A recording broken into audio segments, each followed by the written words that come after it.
Shiyu's life completely changed when he was reborn in the world of magical pets. He gained a rare talent that allows him to copy and teach skills from extraordinary beings under specific conditions. Will he be able to become the strongest pet tamer? Let's find out. The story begins on a peaceful day, with Shiyu sleeping soundly in bed. Suddenly, a book falls on his head. As he regains his senses, fragmented memories of an accident while exploring ruins flood his mind. Assuming he was rescued, he is bewildered to find himself in an unfamiliar room. In front of him stands a mirror, and as he gazes into it, he is shocked to see a completely different face and body staring back. It dawns on him that he has transmigrated into another body. Moments ago he was a young archaeologist, but now he is an ordinary high schooler. Scanning the room, his attention is drawn to a book. Picking it up, he realizes it is about taming animals. As he reads, memories from his new identity begin to surface. He learns that he is no longer on Earth, but on a planet called Blue Star. In this world, animals, plants, and even elements of nature like mountains and rivers can evolve into intelligent and powerful beings. To someone from Earth, they would be akin to mythical creatures. Humans here possess special powers called taming, allowing them to control these evolved beasts. Through meditation, tamers create alternate dimensions in their minds, enabling them to capture and tame these extraordinary creatures. Thanks to this ability, humanity has thrived, ushering in the taming era. Tamers are revered as elites, but the wilderness beyond human settlements is dominated by powerful beasts that sometimes wreak havoc. Shiyu recalls that his current self has lost his family to a monster rampage. With a clearer understanding of this world, he fully grasps that he has transmigrated. However, the realization leaves him unimpressed. Compared to his past life, he is now a nobody. Determined to make the best of his situation, he checks his status and discovers he is merely an intern breeder at Glacier City's pet center. Shiyu picks up the book Guide to Interning at Breeding Bases, recalling his loan application and difficult life as an orphan who ended up as a low-ranking worker. Despite his misfortune, he resolves to focus on completing his task for today. In the morning, he must feed the snow wolves alone. In the afternoon, he will help transport feed and gather growth data on green cottonworms with his team. Knowing snow wolves are carnivores with intimidating violet eyes, Shiyu doubts his ability to handle them, but reasons that if an intern can do it, it must be manageable. He recalls excelling in theory classes and possessing a unique taming talent, telepathy, which allows him to communicate with anything. While not suited for combat, telepathy has applications in research and diplomacy. Shiyu decides to use it creatively, aiming to befriend the wolves. Practicing his ability, he activates his taming dimension, a radiant, sparkling cube. Inside, he discovers a floating book with a jewel at its core. Suspecting it holds a second talent, he eagerly opens it, unveiling the skills handbook. This rare talent allows him to copy and teach skills from extraordinary beings under specific conditions, witnessing the skill, touching the beast, and doing both within an hour. Teaching skills requires stamina and compatibility with the receiving beast. Despite these restrictions, Shiyu realizes the potential of Skills Handbook to give him a significant edge. He reviews taming basics, understanding that a tamer's strength depends on their pet beasts, talents, knowledge, and skill mastery. Closing the book, he reflects on his double talents and concludes they are an incredible opportunity. Shiyu tries to make sense of why he has two talents and comes to a conclusion. Shiyu of Blue Planet has the Skills Handbook talent, while Shiyu the Transmigrator has telepathy. With this reasoning, he calms himself and realizes that having two talents is a good thing, actually a bonus. Thinking positively, he convinces himself to use whatever resources are available to him. His train of thought is interrupted by loud beeping sounds, reminding him that it is getting late. Shiyu remembers his daily missions and hurries to his internship, thinking about the snow wolves that might be going hungry. Dressed in a camouflage suit with a blue scarf, he rides an electronic vehicle toward the facility. Once there, he begins searching for the snow wolves' food. He finds some ice-borne boxes and takes a peek inside. Inside the boxes, he sees fresh marbled meat that looks absolutely mouth-watering. Shiyu can't help but notice that pet beasts eat better than most humans on Blue Planet. As he picks up a box to transport, 3 of his co-workers greet him and ask if he is going to feed the snow wolves. They remind him that snow wolves are not friendly and even hint that he might need dandelion clumps for healing, just in case. Noticing Shiyu's concern, they reassure him that there's no need to worry as long as the Wolf King is present. His co-workers laugh it off and offer to help, but Shiyu thanks them and assures them he will manage. They wave him goodbye as Shiyu leaves with 3 boxes in tow. Shiyu enters another building and climbs a ramp leading to the snow wolf breeding area. He decides that his priority should be getting used to this new world. Building relationships can come later, once he has fully adapted to his surroundings. The breeding area is located in a region with white, snowy mountains. While unloading the boxes of meat, Shiyu pauses to gather his thoughts. Suddenly 2 snow wolves appear behind him, their violet eyes gleaming as they spot their prey. A chill runs down his spine, and he cannot tell if it is from the cold or from fear. The wolves release a loud roar, startling him. Shiryu turns around and screams as a pack of snow wolves stands tall before him. Memories flood back into his mind, delivering critical knowledge just in time. Like a computer suddenly loading data, Shiryu remembers that snow wolves possess an ice attribute and are classified as high-level transcendent beasts. Snow wolves, which evolved in snowy mountains, have the strength to destroy steel and the ability to hunt stealthily in blizzards. Their skills include Freeze Crunch, Icy Slash, Snow Mask, and Cold Breath. Shiryu is unsure whether this information makes him more confident or even more panicked. Using his telepathy talent, he reads the thoughts of the snow wolves. The beasts are extremely hungry, so hungry that even Shiryu looks like a potential meal to them. The wolves stare at him with mischievous smiles, and Shiryu wonders if telepathy is truly a blessing or a curse. As the snow wolves continue to approach, Shiryu contemplates whether he is here to feed them or to become their food. Their sparkling violet eyes remain locked on him as he holds the box of meat meant for their meal. Feeling desperate, Shiryu shouts for the Wolf King, hoping for help. He recalls being told that everything would be fine as long as the Wolf King was present. A strong, commanding howl suddenly echoes across the snowy landscape. Emerging from behind the pack is an enormous wolf adorned with gold bracelets on each leg and 2 golden bands on his body. The Wolf King walks boldly toward Shiryu, and the other wolves immediately step aside and sit as he passes. The sight of the majestic creature leaves Shiryu frozen in place. The Wolf King approaches him, lowering his nose to Shiryu's forehead. The cold sensation leaves Shiryu wondering if this is the Wolf King's way of marking him. Perhaps the king is leaving his scent as a sign of acknowledgement. Shiryu is simply relieved that the marking involves a nose boop instead of something more alarming. Before Shiryu can fully process the situation, the skills handbook suddenly materializes before him. He has not summoned it, and its unexpected appearance catches him by surprise. The handbook opens on its own, and a ball of light begins to grow in the center of the pages. A new piece of information appears in the book stating the Wolf King's skill, Intimidation. Intimidation is a high-level mental skill that allows the user to scare, deter, or command others using their aura. It can even knock out weaker opponents entirely. Shiryu stares at the skills handbook in awe as he realizes that the Wolf King has just demonstrated a rare and powerful ability. Shiryu begins his day by using the skills handbook to copy the skill Intimidate, which represents King's trait. Shiryu dreams of teaching this powerful skill to his future pet beast. He even fantasizes about raising a Beast King someday. His thoughts are interrupted by the low growl of the Wolf King, who looks down at him, seemingly curious if Shiryu is scared. Through telepathy, Shiryu perceives the Wolf King's thoughts and notes that the creature has no idea how thrilled he is. He picks up the meat box and begins feeding the snow wolves. Since the Wolf King has marked him, the wolves remain calm and tame. Taking advantage of this, Shiryu reaches out to brush the tops of their heads. To his astonishment, an exclamation point appears, indicating that the skill Intimidate can be taught to them. Overjoyed, Shiryu envisions raising his own Wolf King. However, he quickly tempers his excitement, realizing the dangers of unleashing multiple Wolf Kings without careful planning. Refocusing on the task at hand, he ensures the wolves are well fed.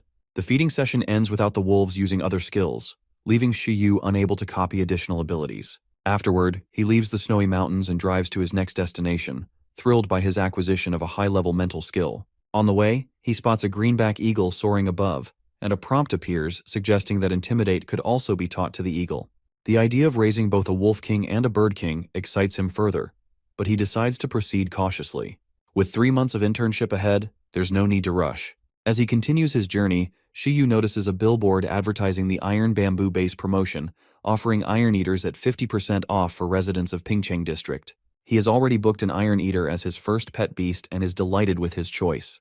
Despite their name, Iron Eaters are incredibly cute, resembling pandas with green eyes, round bodies, and fluffy fur. Classified as middle-level transcendent beasts, they possess only one skill, Harden, which seems unimpressive in a world of rapid evolution.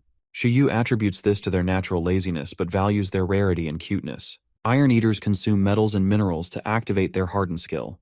Shiryu starts brainstorming training methods, envisioning a combination of Harden, Intimidate, and possibly a sensing or agility skill to create an extraordinary Iron Eater. Confident in his innovative approach, Shiryu is determined to make this happen, though he must first earn his breeder certificate at the end of his internship. Motivated by the thought of his future Iron Eater, Shiryu heads to his next task, collecting growth data for green cotton worms. Arriving at Experimental Area 01, the team leader explains the task's simplicity, but warns of a punishment involving 1,000 worms for poor performance. Shiyu views this as an excellent learning opportunity and approaches the glass enclosures housing the worms. Green cotton worms are small, about the size of a finger, and primarily farmed species. Despite their low level, they have numerous evolutionary paths. Each worm is bright green with yellow devil-like horns. Shiyu greets them, but the nervous worms squeak in alarm as his hand draws closer. One brave worm climbs onto his finger, but the others quickly retaliate, spraying silk that covers Shuyu's face in sticky threads.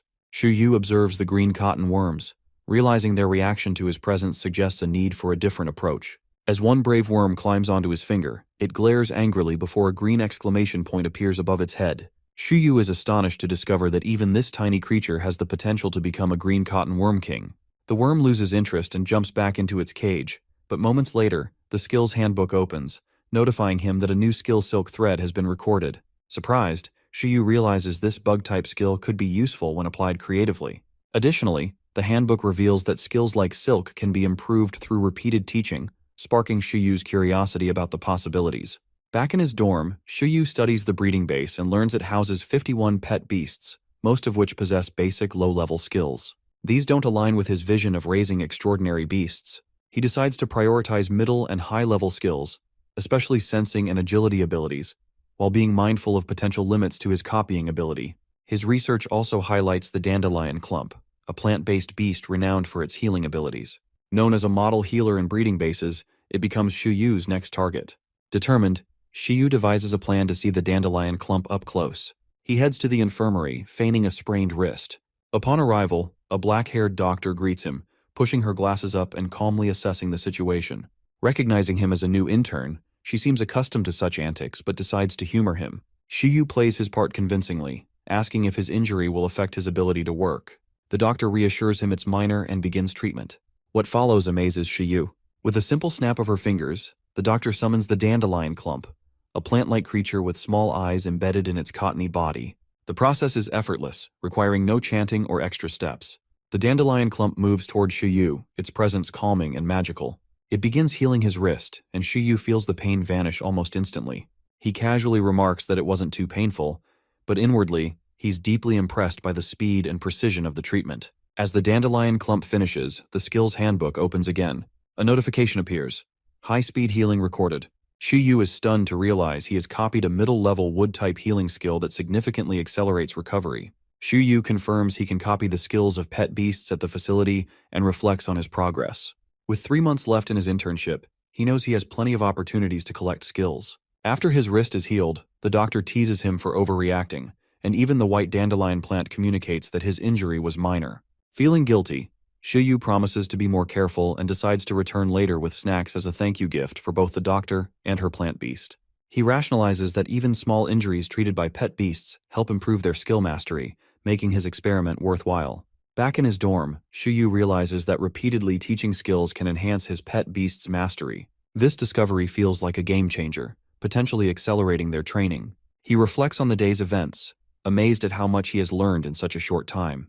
Remembering that the doctor is an intern tamer, Shiyu thinks about the unified examination of the Tamers Association and wonders how long it will take for him to become an official tamer. With these thoughts, he falls asleep. Over the next 3 months, Shiyu focuses on collecting high-potential skills, avoiding low-level ones. He adds Super Sight, a wind-type skill from high-level bird beasts that enhances eyesight, and Absolute Slumber, a recovery skill from a breeder's transcendent pet beast. The latter allows rapid recovery through deep sleep and pairs well with high-speed healing, saving medical expenses for his beasts. Shiyu jokes that his Iron Eater will need to understand his financial constraints. However, Shiyu discovers a limit to his skills handbook. It can only store 5 skills. Frustrated but determined, he brainstorms ways to expand the handbook's capacity, theorizing that improving his taming talent might unlock this feature. He also learns about the importance of strengthening his taming dimension through meditation, which enhances its capacity to handle higher-level beasts, speeds up their growth, and amplifies his taming talents. Shiyu sets a goal to become a professional tamer within a year. With his Glacier City breeding base intern breeder certificate in hand, Shiyu prepares for the next phase of his journey. He heads to the Iron Bamboo breeding base to meet the Iron Eater he purchased 3 months ago. As he approaches the base, Shiyu reflects on his hometown, Glacier City, a second-tier city in the Pingcheng district, known for its specialty beast, the Iron Eater. Standing at the entrance of the Iron Bamboo base, Shiyu looks up the stairs with determination. Shuyu reaches the top of the stairs, wiping sweat from his forehead. The place feels deserted. As he catches his breath, a loud roar startles him. Looking up, he freezes as an enormous iron eater is staring back at him. Confused, Shiyu stumbles back, only to realize it's a mascot. The person inside, Lin Shuju, who is an employee at the Iron Bamboo base, with Iron Bamboo staff written on the costume. Shiyu feels both disbelief and amusement at the sight of someone wearing such a heavy costume in this heat. Introducing himself, he asks Lin, the person in the costume, if it's uncomfortable. Lin explains the mascot helps her connect better with iron eaters, which is crucial for breeders. Shiyu agrees, appreciating her logic. Realizing from her voice and mannerisms that she's a girl, Shiyu humbly admits he's still learning, while Lin modestly assures him anyone can do her job with effort. The conversation shifts when Lin enthusiastically pitches Iron Eater costumes, offering a discount for 2. Hoping for a discount on his Iron Eater instead, Shiyu reluctantly agrees, feeling slightly disappointed but follows her inside. Lin removes the mascot, revealing a tall girl with long black hair and striking yellow eyes, wearing a green panda sweater and shorts. Shiyu silently hopes she won't try to sell him the sweater too. At the reception desk, Lin confirms Shiyu's paperwork is in order, and he can collect his Iron Eater. Excitement builds, but Lin explains only one Iron Eater is left, as Shiyu arrived late. The remaining one has health and personality issues, likely why it wasn't chosen earlier. Shiyu compares his situation to Ash Ketchum's from Pokemon, feeling like this is his version of being left with Pikachu. Determined not to be discouraged, Shiyu follows Lin through the Iron Eater's peaceful environment. The area is serene, with trees, a forest, and a walkway above a flowing river. Lin explains that during the hot season, Iron Eaters are especially lazy, with larger ones being more docile and smaller ones remaining active. They finally reach the last Iron Eater, which greets them with an annoyed frown. As Shiyu observes it, the Iron Eater suddenly rams into a nearby tree with surprising force. Shiyu sighs, thinking this Iron Eater clearly isn't the smartest one, but he's determined to make the most of his new companion. Lin explains that the cub faced complications at birth, making him weaker than others.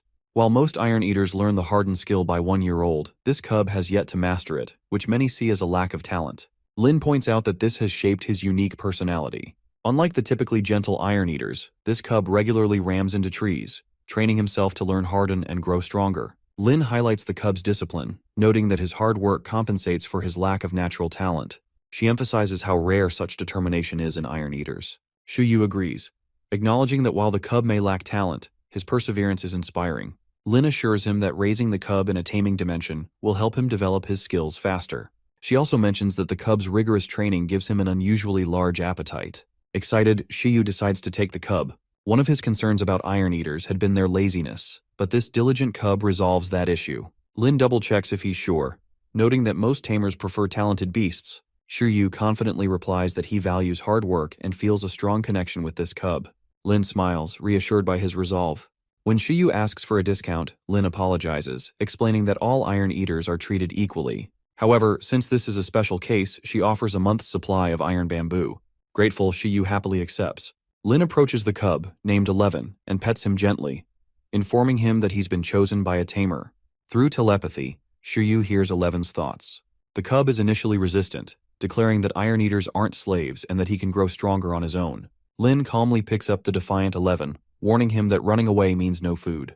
She explains that having a tamer will help him learn harden faster and provide a better life. Hearing this, 11 looks at Shiyu and begrudgingly thinks about food and a comfortable bed. Shiyu chuckles, reassuring the cub that he'll provide those as long as he can afford them. 11 reluctantly agrees, insisting he isn't a slave but will accept food and a bed. Lin smiles at his stubbornness, confident that 11 will thrive with proper care. Shiyu asks if they can forge a contract. Lin agrees, standing by as they prepare. Facing each other, Shiyu and 11 form their bond. As the contract is completed, 11 is transported into Shiyu's taming dimension. Lin watches quietly, reflecting on 11's extraordinary determination. She wishes them both a better luck. Shiyu feels the exhaustion of the process but quickly recovers as a warm green aura surrounds him, making him feel energetic again. Lin congratulates him on successfully contracting his first pet beast and advises him to let 11 get familiar with the taming dimension. She warns him not to summon and return 11 too frequently, as it might cause stress. She assures Shiyu that if 11 adjusts well to the taming dimension, he should be able to learn harden within a week. The skills handbook suddenly opens in front of Shiyu, notifying him that a new beast contract has been detected, his tamer points have increased, and new recordable skills have been unlocked. Yu quickly realizes that the energy he felt earlier must have come from his new pet beast, 11. It dawns on him that this same energy likely helped Lin overpower 11 earlier, despite the Iron Eater's natural stubbornness. Lost in thought, Yu processes all the new developments. Lin notices and asks if something is wrong. Snapping out of it, Yu explains that he feels like his body has improved in quality and that he's still adjusting to it. Lin confirms that this is normal for first-time tamers and reassures him that he will get used to it over time. For now, she advises him to focus on getting the paperwork settled. Lin hands him a notepad and asks him to fill in his address so they know where to send the iron bamboo. She explains that the bamboo must be fresh and that hoarding large amounts is not recommended. Once the free supply is used up, Yu can purchase more, but he will have to pay for it. Yu agrees to all the terms without hesitation. After completing the paperwork, Yu shyly asks for another favor. Lin is surprised, thinking she has already told him everything he needs to know. Yu explains that he would like to tour the facility to better understand the natural environment of Iron Eaters, believing that this knowledge will help him take better care of 11. Pumping his fists with determination, he emphasizes how serious he is about being a good tamer. Lin allows him to explore the facility and assures him that he can bring 11 to play anytime. However, she reminds him once again that there won't be any more free food. Yu, ever the opportunist, agrees with a smile, though his mischievous intent is clear. With a new skill slot unlocked in his skills handbook, he plans to use the opportunity to touch the other Iron Eaters and copy their skills. After 2 hours of touring the facility, Yu manages to copy the skills of the Iron Eaters. As expected, they all have the skill Harden, a low-level metal-type ability that hardens their bodies with an invisible layer of armor. This armor can be used for both defense and offense. Yu feels confident that even if 11 has trouble learning Harden on his own, he can simply teach it to him directly using his taming talent. Yu finally arrives at the house he will be staying in. Though it is old, it has a wide, open area with a tree in the corner, perfect for training 11. He summons his Iron Eater, asking him to help clean the house. 11 walks over without hesitation and places his face against Yu's arms, letting him hold him.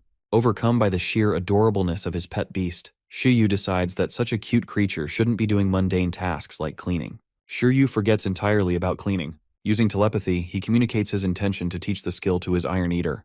11 looks up at him, slightly confused, but quickly responds by balling up his fist. A thin blue film begins to form around his paw.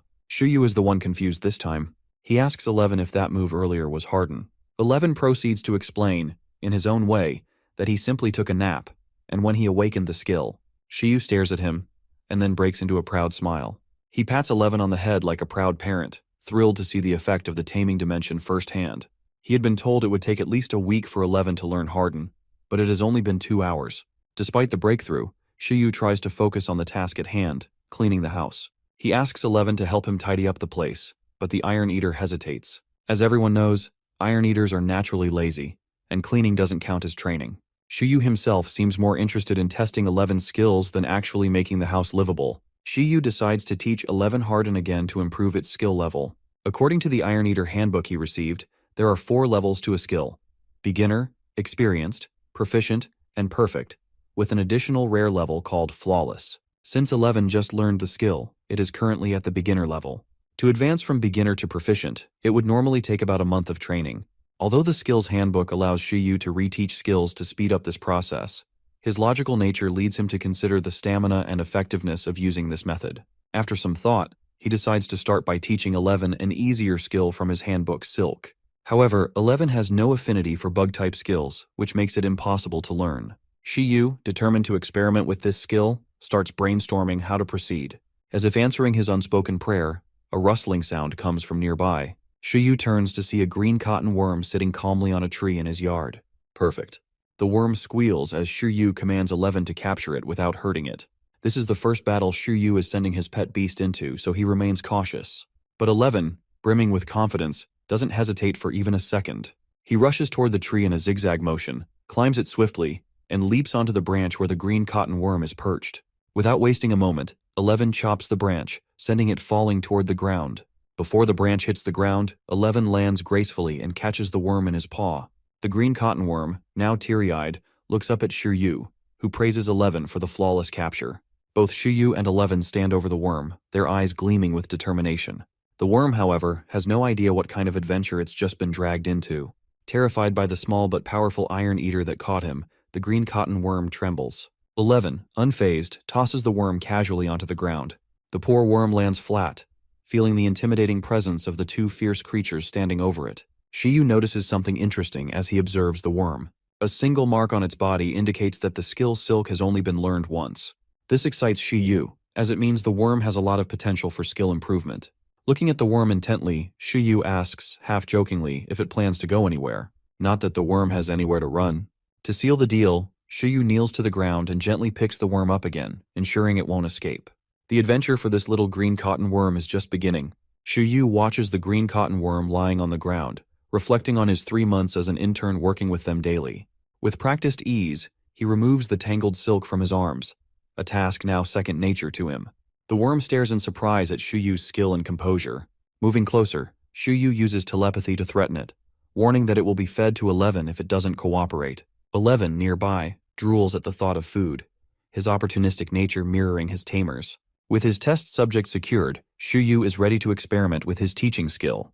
An exclamation point appears above the worm's head, indicating that the silk skill is teachable. As he places the worm in his palm and prepares for the process, the skill's handbook appears, and light begins to gather around his hand and the worm.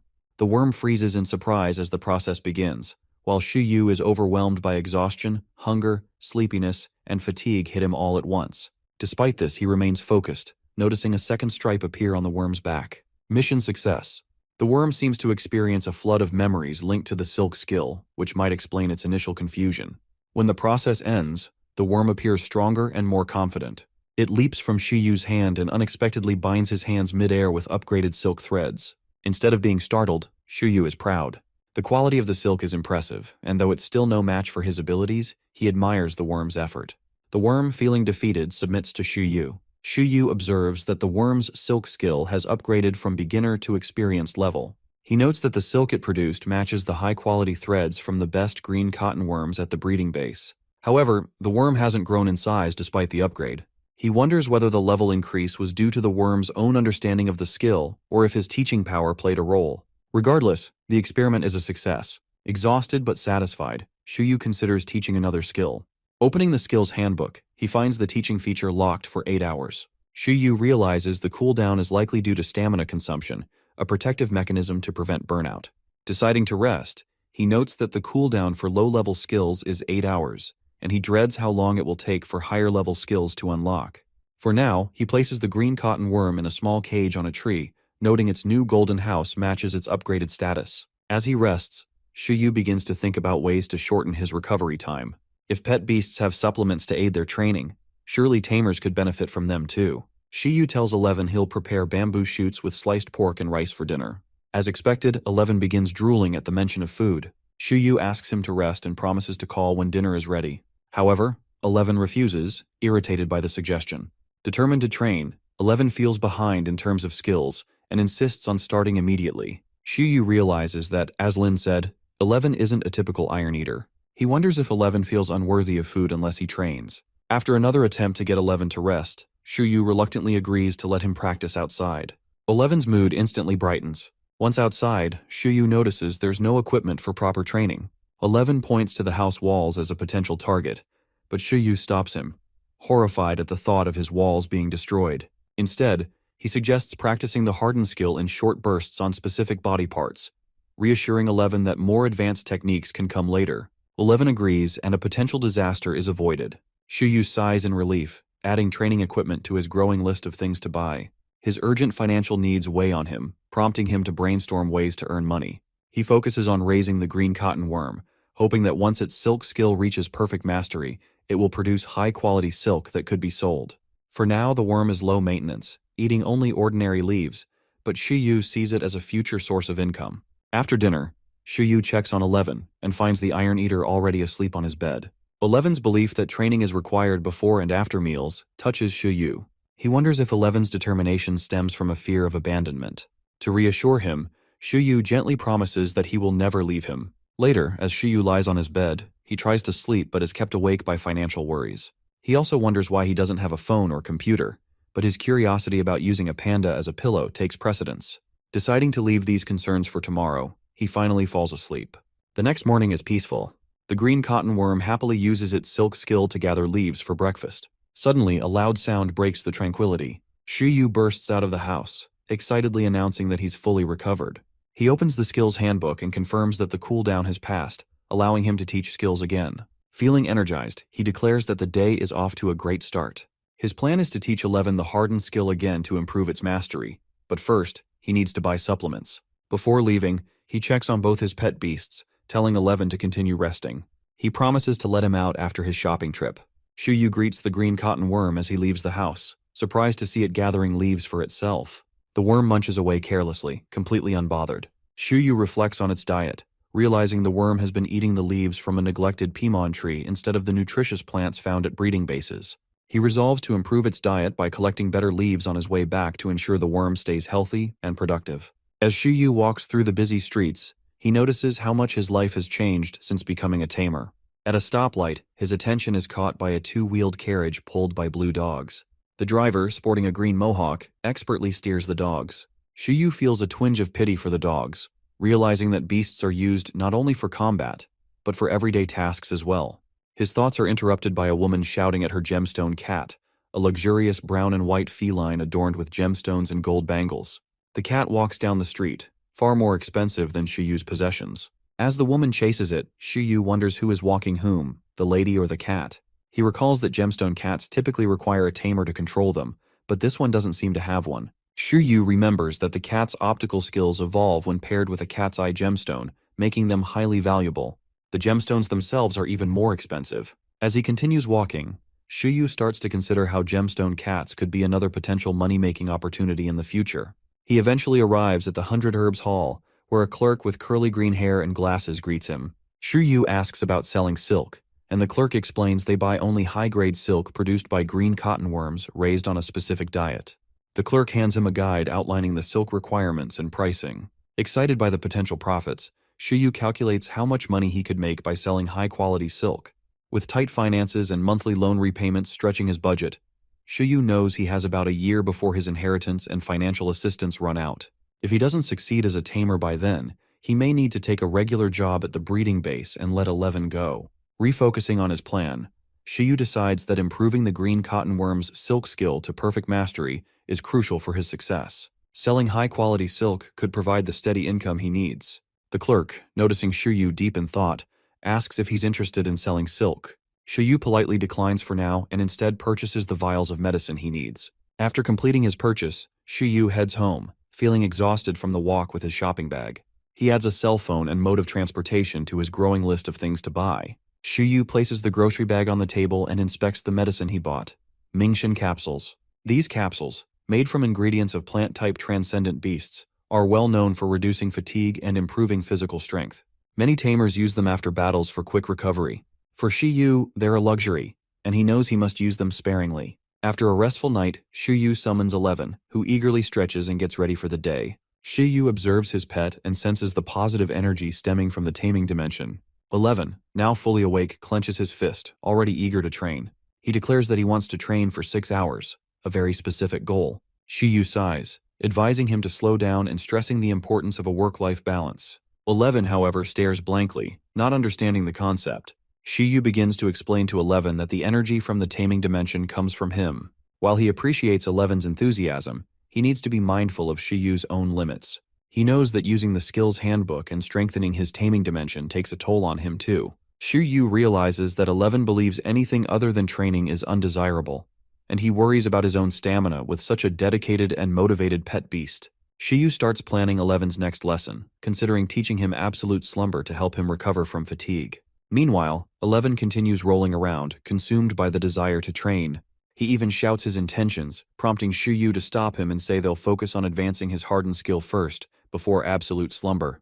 With a smile, Shuyu pinches 11's cheeks and uses the skills handbook to reteach harden. Light gathers between them as the lesson begins, with the green cotton worm observing from its cage in surprise. As the process intensifies, 11's expression changes dramatically, and he roars loudly, clearly feeling the effects of the lesson. After the lesson, Shuyu feels the fatigue but finds it manageable, similar to the previous day.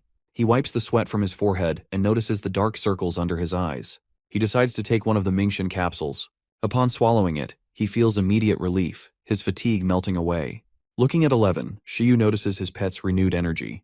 11 lets out a triumphant battle cry and raises his arm. With a sudden, forceful movement, he slams his fist into the ground, causing the floor to shatter. Shiyu panics, demanding to know what 11 is doing.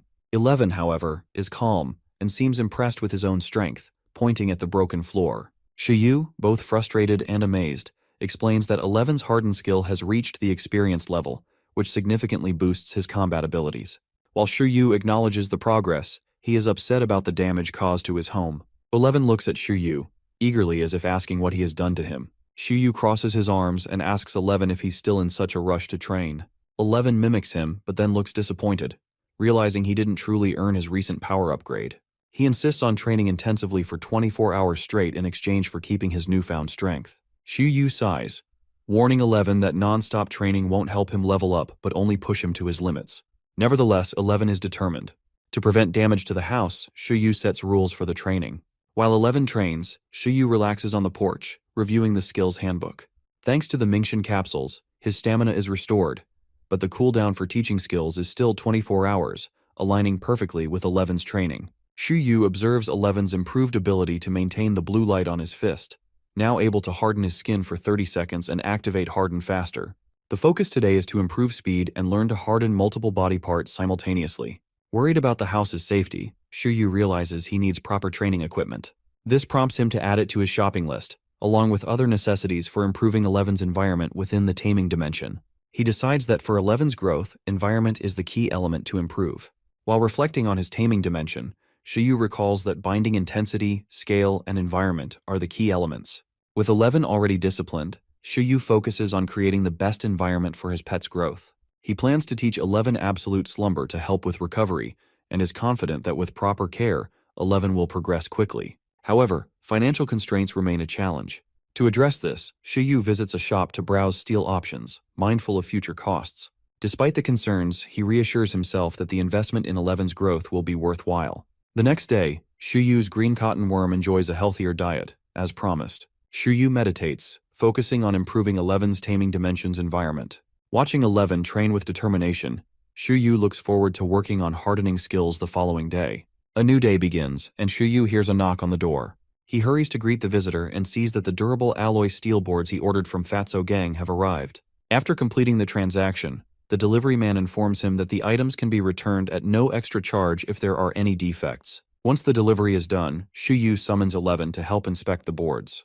11 appears, looking as cute as ever, but now with a red scarf-like cape, giving him a super panda appearance. Shiyu is thrilled, realizing that improving the taming dimension environment is already paying off. Feeling proud, he rewards 11 with extra food for his progress. Shiyu explains they will focus on hardening training and begins to mention that the house isn't ideal for this. However, 11 waves his tail, urging Shiyu to test his strength on him, declaring that brave iron eaters feel no pain. Shiyu dismisses the idea, knowing he would be the one hurt, and introduces the steel boards instead. Shiyu instructs 11 to harden his body and practice charging downward onto the boards from a height. Naming the routine training by falling, he explains they can adjust the difficulty by changing the starting height.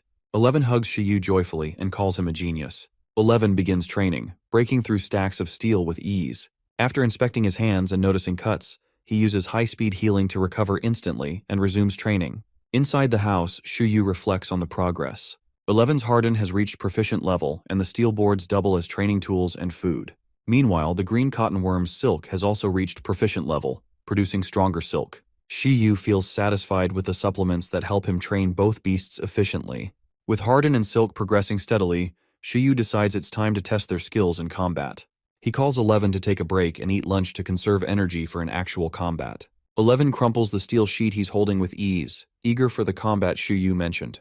Understanding that food, training, and combat are crucial for pet beast growth, Shiyu decides not to rush into dangerous encounters. Instead, he opts for a regulated battle at a reputable center, ensuring the fight is against a beast of the same level. On the way to the battle center, Shiyu reflects on the exams he must pass to become a professional tamer, the basic, combat, and survival exams. Feeling tired just thinking about it, he rules out the survival trials for now and decides to join a Tamers Association wilderness training instead. He reassures himself that a professional setting is the safest option. Shiyu arrives at the Pingcheng District Tamer Battle Gym, where he's greeted by a green-haired receptionist. He explains that it's his first time and asks for a tour. The receptionist explains the 3 battle options: arranged battle, where he picks his opponent; random battle, where he's matched with an opponent of the same level, and Gamble Battle, where the loser pays for both participants. After considering his options, Shuyu rules out the arranged battle since he doesn't know any other tamers. He opts for the Gamble Battle, hoping for free training. The receptionist explains that battles are categorized into levels 1-6 and levels 7-10, with both costing 100 yuan, covering referees and medical services. Shuyu feels the pinch of spending money, but decides the cost is reasonable for the services provided. Shuyu is confident in Eleven's abilities, considering his level 5 status and skills like Harden at the proficient level and high-speed healing. He believes 11 can handle a level 6 opponent, hoping for a challenge but not a dangerous fight. After filling out the form, Shuyu asks if he can increase the stakes, but the receptionist informs him that it's not allowed. He's given a card and asked to wait in the lobby for an opponent. In the lobby, Shuyu notices another tamer, Chen Kai, filling out his own form. Chen Kai, a blue-haired student with glasses, boasts about his skills and his ice armadillo pet beast. Confident that his classmates no longer challenge him, he's here to improve. The two tamers notice each other, realizing they will be opponents. Both are soon called to Arena 11, a massive oval-shaped arena filled with spectators. The arena manager and referee, Shiraishi, informs them they have 1 hour to use the arena. Then the referee signal to start the match. Shuyu calls his pet. 11 steps forward, standing proudly before Shuyu, prepared for battle. 11 is a metal transcendent level 5 Iron Eater cub, with a proficient level Harden and a beginner level high-speed healing. Chen Kai calmly opens his taming dimension, crossing his arms as an armadillo-shaped figure materializes behind him. Ice glaciers form around the arena, and a majestic ice armadillo emerges. The beast stands tall, its yellow eyes glowing with blue and yellow body armor and sharp claws. The ice armadillo is an ice transcendent level 6 beast, with an experienced level ice armor and icy slash. The battle is broadcast live in the gym's lobby, attracting a crowd. Yue, a student in the audience, recognizes Chen Kai as one of the strongest tamers in their grade. She confidently explains to her friend that nobody in their class can defeat Chen Kai and praises the ice armadillo's power. When she notices Shuyu with an Iron Eater, she predicts that Shuyu's chances are slim, believing 11 is not strong enough to break the ice armor. Back in the arena, Chen Kai commands his ice armadillo to use icy slash. The beast charges forward with lightning speed, its claws glowing with icy energy. The referee and spectators are in awe of the armadillo's strength. As the attack lands, 11 activates Harden, and to everyone's shock, the ice armadillo's claws crack under the impact, unable to harm 11, who stands unharmed. Seizing the moment, Shuyu orders 11 to counterattack. 11 leaps high into the air, aiming for his opponent. Chen Kai quickly commands his ice armadillo to activate ice armor, encasing the beast in a thick layer of ice. But 11 is undeterred. He strikes the ice armadillo's shield with his hardened fist, shattering it after a brief struggle. With the ice armor broken, 11 delivers a final powerful blow, sending the ice armadillo flying across the arena. The beast crashes to the ground, unconscious and unable to continue. The battle ends in a one-sided victory, leaving the spectators stunned. Shuyu smiles, proud of their hard work and training, while Chen Kai, wide-eyed, screams in disbelief at the impossible turn of events. Chen Kai's ice armadillo crashes into the wall, the beast motionless. Chen Kai is left staring in disbelief, muttering that it's unscientific, insisting that he didn't breed a half-flawed ice armadillo. Shuyu, pleased with the result, mentally reviews the battle. He's impressed that 11's Harden worked even better than expected, and wonders if their celebratory dinner the previous night had helped boost 11's morale. The referee walks over to check on the unconscious ice armadillo. Shuyu, confident the battle is over, doesn't even consider the possibility of the ice armadillo getting back up. His thoughts quickly shift to finding stronger opponents for future battles. The referee, equally stunned by the speed of the match, wonders if 11's Harden truly was at the proficient level, especially for a level 5 Iron Eater. Both Shiraishi and Chen Kai sit silently, processing the unexpected outcome. In the lobby, Yue and her friend are equally shocked. Yue, who initially dismissed Shuyu and his Iron Eater, is now re-evaluating the situation. Her friend points out the obvious, that Chen Kai lost, and Yue, flustered, denies any connection to him. She speculates that Shuyu must come from a wealthy family, or be a top-tier tamer with access to high-grade supplements or unique training methods. Despite her earlier confidence in Chen Kai, Yue hopes he can recover from this defeat. Chen Kai recalls his ice armadillo to his taming dimension, eyeing Shuyu as he pats 11 on the head. 11 waves enthusiastically at the defeated tamer, almost taunting him. Chen Kai, determined to focus on his training back at school, vows to never forget this defeat. The referee declares Shuyu the winner, meaning Chen Kai has to cover the battle fees. Yu briefly celebrates with 11 before sending him to rest in the taming dimension. Chen Kai, still curious about his opponent, asks if Yu is a student from Pingcheng. Yu confirms he is from Pingcheng and had recently graduated from Glacier City. Chen Kai, assuming Yu must have been one of the top tamers from Glacier City, is stunned by the apparent skill gap. Chen Kai, feeling motivated to train harder, takes the defeat in stride. However, as he reflects on their conversation, something doesn't quite add up. He realizes that Yu's timeline doesn't make sense. Chen Kai is about to graduate, but his graduation is still a month away, while Yu claims to have already graduated. Shiraishi overhears and explains that different majors have different graduation timelines, with battle, referee, medical, and breeding majors graduating earlier due to internships and job placements. This revelation hits Chen Kai's pride hard, especially when he learns that Yu isn't even a battle major. Shiraishi asks if Chen Kai's ice armadillo needs medical attention, and though Chen Kai knows it will heal in his taming dimension, he decides to pay for the health center's services. Sullenly, he agrees to pay the 200 yen for the match and leaves. Meanwhile, Yu is already considering his next challenge. He approaches the receptionist, hoping to face a stronger opponent. However, he learns that tamers are grouped by their pet beasts' levels and cannot challenge those at a higher level. Frustrated but undeterred, Yu asks about arranged battles. The receptionist informs him that while he can arrange a battle with someone, he doesn't know anyone personally to invite. He leaves, determined to find someone at the Tamers Association who might present a worthy challenge. Yu steps off the bus and heads to the Tamers Association, his mind racing with thoughts of finding a worthy opponent or an interesting mission to pursue. The Tamers Association is a bustling hub for missions, skill testing, and tamer training, offering an opportunity for individuals like Yu to further develop their skills and their pet beasts. With the increasing demand for capable tamers, the association runs regular wilderness training sessions in Pingcheng and offers various missions that range from low-level tasks to more challenging ones. Despite his usual preference for more rewarding and money-making ventures, Yu wonders if any of the available missions could be suitable for Eleven's training. Inside the building, Yu immediately heads to the mission application machine. While he has money on his mind, today, his focus is on finding a mission or opponent that will challenge 11 and help him grow. After browsing through the 1-star, 2-star, and 3-star missions, Yu is disappointed. Many of the available tasks, like capturing stray cats or exterminating earth rats, seem tedious and far from what he is looking for. He jokes to himself about the absurdity of some of the missions, such as a task involving wind locusts that would have 11 flying to catch the pests. Yu notes that, while amusing, these missions do little for 11's development.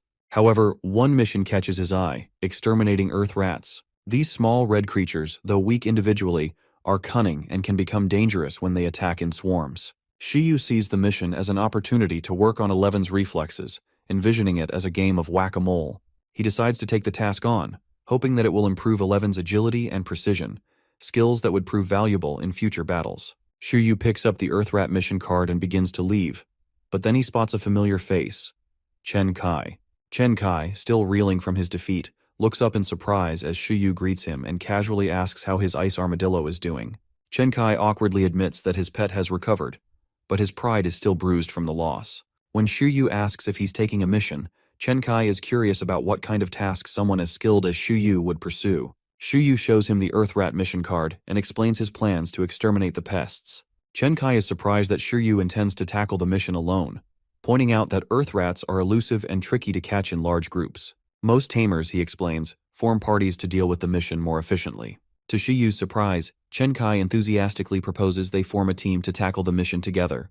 Although Yu initially considers politely declining, Chen Kai reassures him that he will recruit 2 of his classmates, forming a 4-person team. Chen Kai even begins laying out an elaborate plan, assigning roles such as stalling, distracting, and attacking the rats, which makes Yu feel like they're preparing for a much bigger battle. After thinking it over, Yu agrees. Facing a swarm of earth rats might be too much to handle alone, and forming a team could provide valuable experience in teamwork and strategy.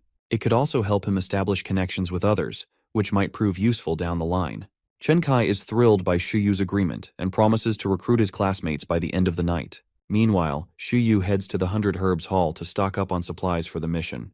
The clerk, who recognizes Yu from his frequent visits, hands him multiple boxes of clearing capsules, giving him a concerned look. Yu smooths things over by explaining that 11 has been working hard and that he's been feeling a bit sickly, an excuse he uses to avoid drawing attention to his frequent supplement purchases. However, he resolves that he should find a different supplier soon to avoid seeming overly reliant on supplements. After a long day, Shiyu returns home to find 11 happily munching on bamboo, content from their earlier victory. Shiyu quickly eats his dinner, satisfied by their success, but his mind is already on the next step in their journey. He looks at 11 with determination in his eyes and announces that it's time to learn a new skill. He pinches 11's face playfully, but 11 seems dejected, feeling that his strength should come from his own efforts, not external help. Despite his pet's hesitation, Shiyu wastes no time and starts teaching him the supersight skill. Shiyu explains that supersight will enhance 11's eyesight, granting him superior vision and night vision when activated using mental energy. In an instant, Shiyu teaches the skill, leaving him exhausted while 11's eyes burst with green light. The Iron Eater, curious about his new ability, walks toward the door to test it out. The results are immediate. 11 is able to see clearly at night, and he quickly decides that this skill will be a helpful addition to his training, allowing him to work even harder, especially during the night. Meanwhile, Shiyu struggles with the toll the skill teaching has taken on him.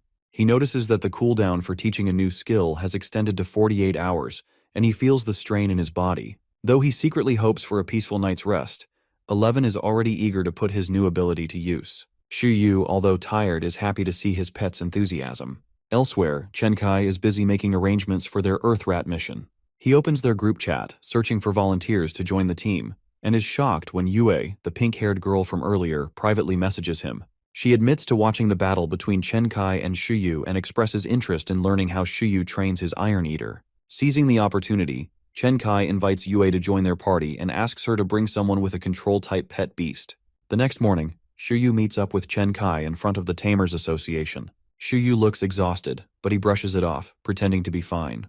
When the rest of the team arrives, Yue and her friend, Yu Jingjing, Shiyu is caught off guard when they bow and refer to him as Master. Despite the awkwardness, Shiyu reassures Yue, who seems embarrassed by the disparity in skill between her Iron Eater and 11. Each team member introduces their pet beasts. Chenkai introduces his level 6 Ice Armadillo, Yue introduces her level 6 Iron Eater, and Yu Jingjing presents her level 6 Brambles, a plant-type beast with the Entangle skill. Shiyu briefly explains that his Iron Eater is level 5 and has a proficient level Harden, which surprises the others.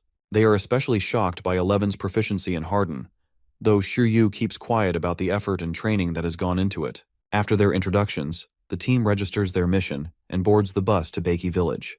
During the ride, they chat to get to know each other better. Chenkai is surprised to learn that Shiyu is a breeding major, not a battle major, and Shiyu explains that he finds fighting and killing distasteful.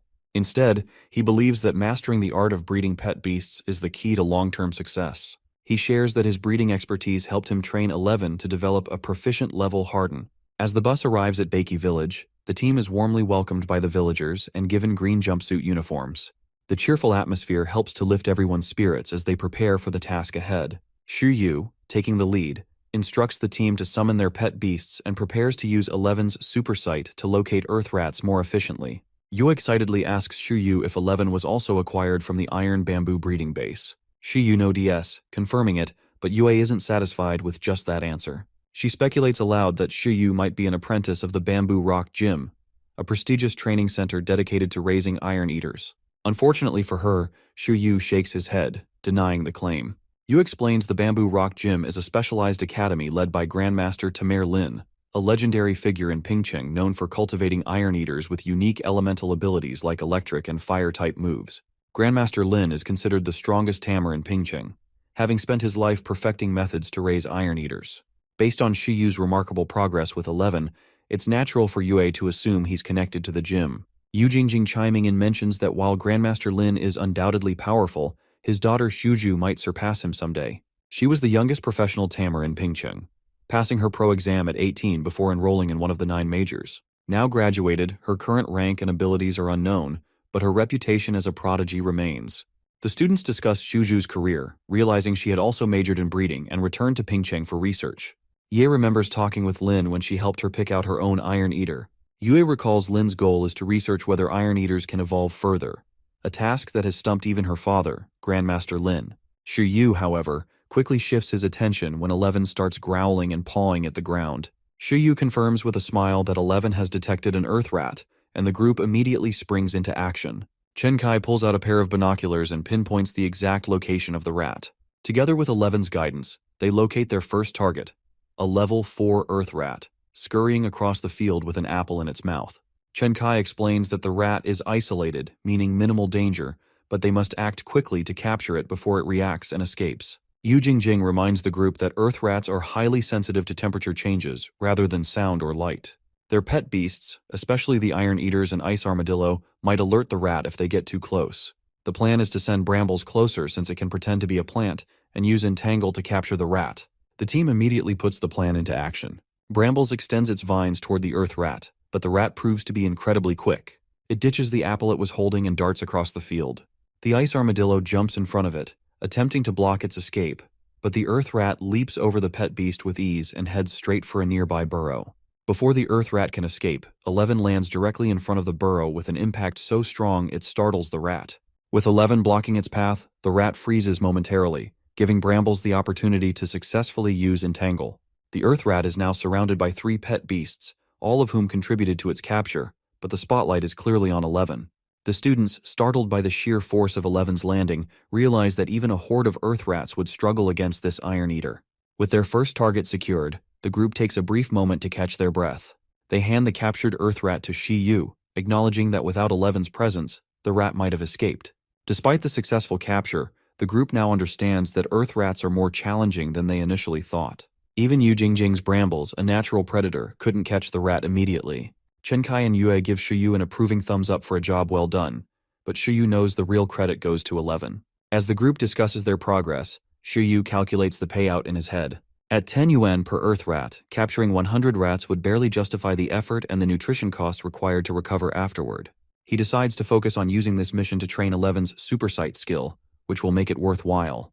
The group devises a new strategy, deciding to split up and cover more ground efficiently. They agree to only target lone earth rats and to regroup at noon if anyone encounters a horde. Yu Jingjing enthusiastically poses a challenge to see who can capture the most rats, which motivates everyone to push harder. However, Yue looks a little worried, knowing that she'll likely come in last place. She doubts that her Iron Eater and 11 are not from the same species. Shi Yu gets into position with 11, and telepathically instructs his Iron Eater to aim for 20 earth rats before noon. However, 11 declares with serious determination that he will catch 200. Shi Yu tells 11 that he doesn't care about the numbers as long as the farmland and fruit trees remain intact. To keep 11's enthusiasm in check, Shi Yu sternly threatens to deduct the cost of any damages from his food budget. That warning immediately gets 11's attention, and he agrees to proceed cautiously. They run through their plan for the day. 11 is supposed to train his reflexes and physique. Shi Yu encourages 11 to refrain from using skills and assures him the mission will still be easy. Shi Yu knows that using skills would inevitably lead to destruction of the surroundings. To compensate for this restriction, he promises to buy extra food with the reward money. Motivated by these terms, 11 gives a thumbs up. At this point, it's clear that 11's priorities are training first and food second. 11 starts working. He sprints and catches one earth rat with his bare hands. Then he quickly runs left and right, chasing the pests while Shi Yu observes alongside a local. The local asks Shi Yu if his pet beast is really an iron eater, because he has never seen one so hard-working. Clearly, 11 is one of a kind. While holding earth rats in each hand and even biting one, 11 telepathically asks Shi Yu why he isn't being taught the skill Earth Sense. 11 believes digging into the ground and catching the rats there would be much easier. Shi Yu asks 11 if he now sees the value of learning more skills. 11 just looks back triumphantly, stepping on an earth rat while still holding the others in each hand. Shi Yu tells him he won't teach that skill because he plans to save the skill slots for rare ones. The local then asks them to slow down, saying it's hard to keep track of the numbers because of how quickly everything is happening. He cannot believe he is seeing an Iron Eater so proactive. 2 hours later, 11 is still bouncing left and right, while the other 3 students have already returned. They are all surprised to see that Shi Yu's Iron Eater still has so much stamina left. Shi Yu humbly explains that this is just part of their training. He mentions that all his Iron Eater does is eat and train, even dropping the line, "This is nothing." But really it's not. Shi Yu describes their 24-hour training sessions, which sometimes include jumping off roofs until 4 a.m. Chen Kai's eyes pop out in disbelief when he sees that 11 has caught 22 rats in 2 hours. That's 1 rat every 5 minutes, and double 11's name. Chen Kai shakes Shi Yu and reminds him how dead tired he looked when they met in the morning. He asks how Shi Yu keeps up with 11's endless energy. Shi Yu recommends the clearing capsules he's been taking and pops another one. The 3 students are in awe, watching him take the supplement and wondering why he works so hard. With a look of admiration, Chen Kai praises Shi Yu's effort as a Tamer. He also thinks this might be the reason he falls behind and starts to feel hopeless about competing with city tamers. They change the subject when Shuyu asks how many rats the others caught. Chen Kai got 7 and Yu Jingjin got 6. Yue looks at her classmates in annoyance and starts tearing up because her Iron Eater only managed to catch 2. She even calls her pet beast stupid. 11 hears this and proudly remembers his 3-in-1 capture. He's confident that he's just built differently. Even the local pets 11 on the head but reassures Yue not to feel bad, saying that her Iron Eater cub is doing its best. The local admits that 11 is simply the most efficient pet beast he's ever seen. However, 11 seems annoyed at being touched by a stranger. Shiyu gets their lunch packs and they take a lunch break. While eating, they observe 11 tirelessly running around the fields as usual. Shiyu cannot seem to catch a break with his very passionate pet beast. Yui asks Shiyu if his pet beast ever rests, stating how unbelievable it is for an Iron Eater to act this way. She remembers taking a long time to pick her own cub and wonders how she missed one like 11. Shiyu continues eating and answers her with a question. He asks how they think 11 mastered a proficient level of Harden. They respond in unison, agreeing that he has a point. Yu thinks about how Shiyu brings supplements and pairs them with an extremely active Iron Eater. She concludes that they are the perfect match of weirdos. Chen Kai, on the other hand, sees their hard work as inspiring. He assumes this is why the professional tamer examination passing rate in the city is so high. He asks if all city tamers are like Shiyu and how Shiyu trained his pet beast to be so disciplined. Shiyu is bombarded with questions by the top student, who is eager to learn. While the questions are exaggerated, the answers are simple. Shiyu explains that he takes supplements because using the skill handbook is draining. He adds that 11's hardworking personality is his own strength. Shiyu didn't even have a choice when picking his Iron Eater. Both Shiyu and Shiyu know that 11 has great potential. Shiyu admits that his partnership with 11 is a coincidence and can't be explained simply. Chen Kai stands up, convinced that training hard is the key to success. Yu Jingjin also stands up and promises to purchase clearing capsules. Chen Kai smiles, thinking he has discovered the secret recipe. If Shiyu can do it, he believes he can too. The students are young and full of hope. Shiyu quietly wishes them luck with a tired expression. They begin talking about the professional tamer examinations. Shiyu is a breeding major, so Chen Kai asks if he'll take the professional breeder examination. Shiyu responds that he plans to take the professional tamer examination instead. This has been his plan all along. Shiyu knows he could become rich as a professional breeder, but this would expose his talents. He fears the public's reaction, as it might be viewed as unfair, like a cheat code. After all, there are laws in their country, but there's also a class divide between high-ranking tamers and civilians. Big companies control everything, and nations compete fiercely.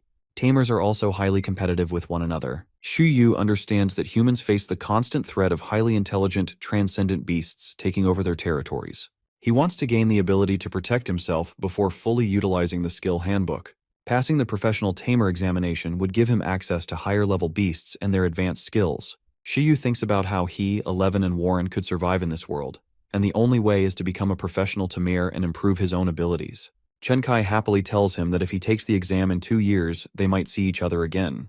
However, Chen Kai is lost in thoughts. He notes that the next exam is in 6 months, but their pet beasts need to reach level to qualify.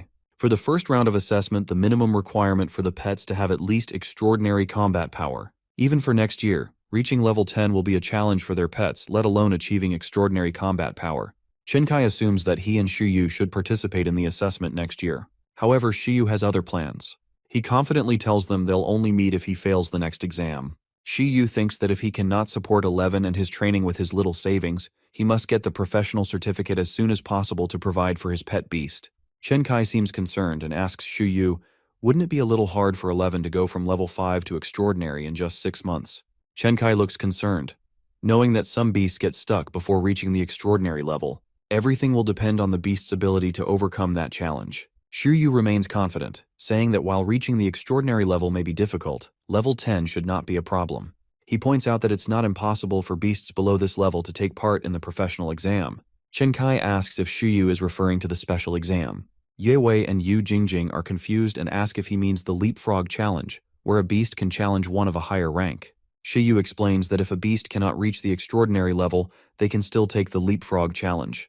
For pets with high proficiency skills, it should be easy to challenge higher rank beasts. Chen Kai remembers Shiyu's Iron Eater has a proficient level Harden, which makes sense for it to challenge stronger beasts. He feels Shiyu is better than him in every aspect, even in planning, and reminds himself to train his ice armadillo harder after their mission. Suddenly, a loud whistle interrupts their conversation, and an announcement is broadcast throughout the village.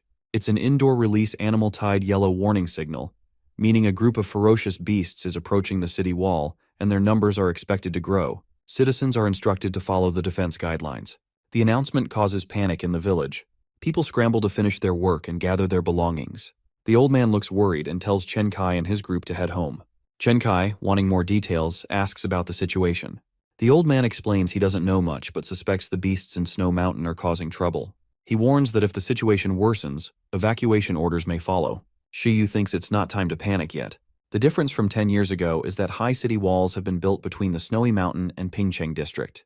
The Guardian Corps and the Tamer Association have stations on both sides of the wall to defend against beast rampages. Shiyu believes that if there's a real risk of a breach, a different code will be issued.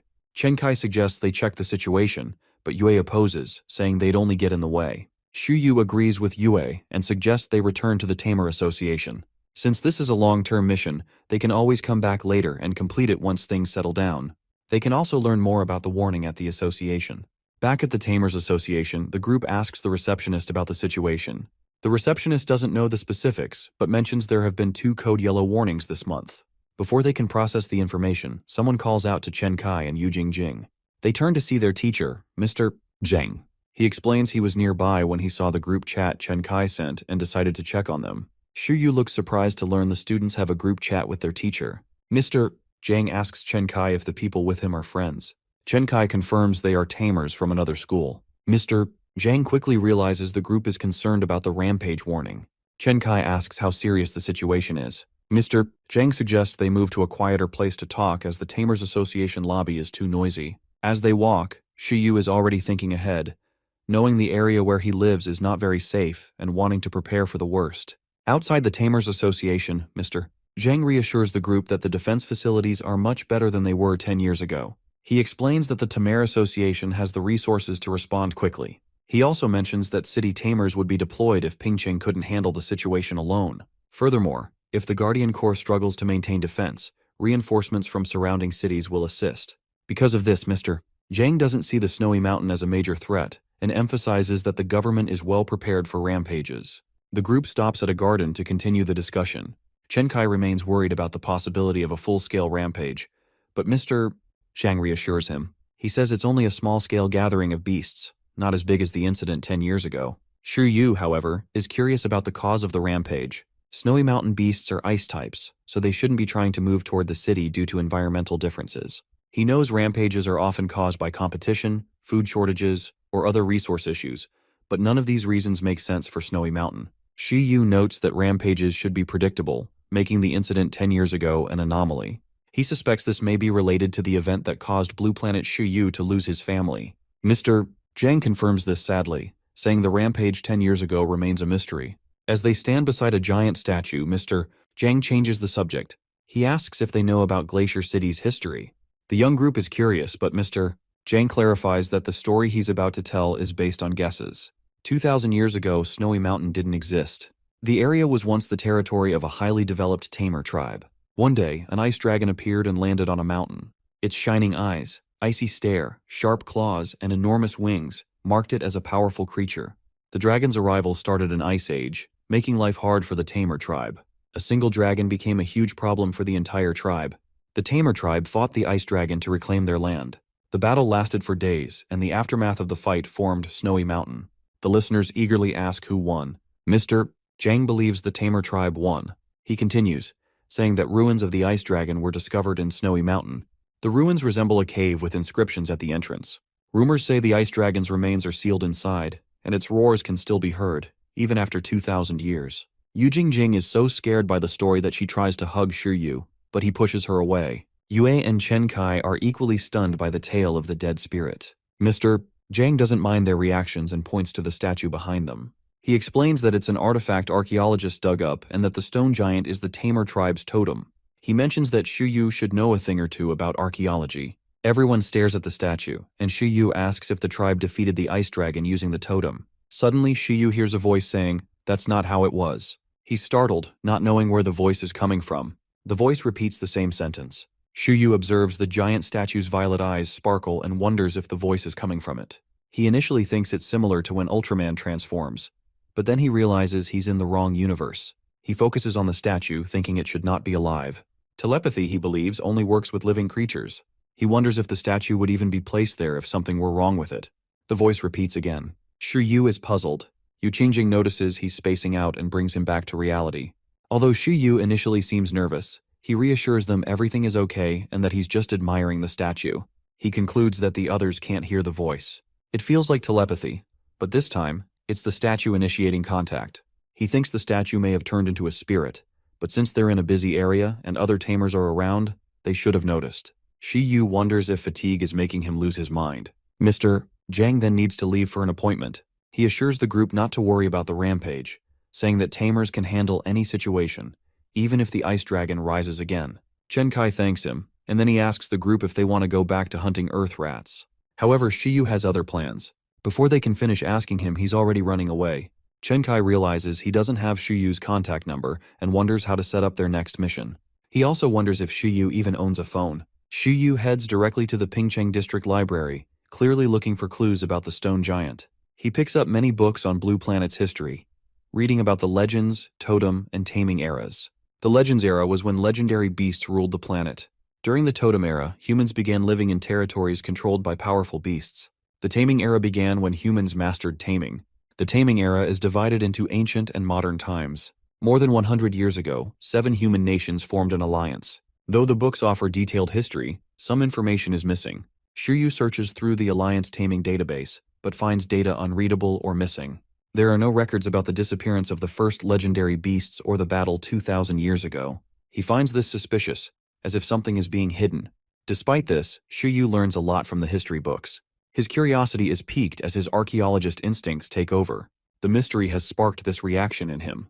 He remembers how, on Earth, he became a mythologist and explored ruins daily until a mountain collapsed on him. That event led to his transmigration here, where everything is more dangerous than Earth. He regrets not staying home to just play games or read comics. Yu pulls at his hair, frustrated with the past. Now that he's here, he wants to live safely and enjoy this life. Yu closes the book in front of him. Despite the intriguing mysteries of this world's history, he decides not to live the same way he did before. He stands in front of the stone giant statue again. Using telepathy, he asks if the statue spoke to him earlier, and if it disapproves of the history Mr. Zhang shared. Yu grows frustrated when the statue doesn't respond.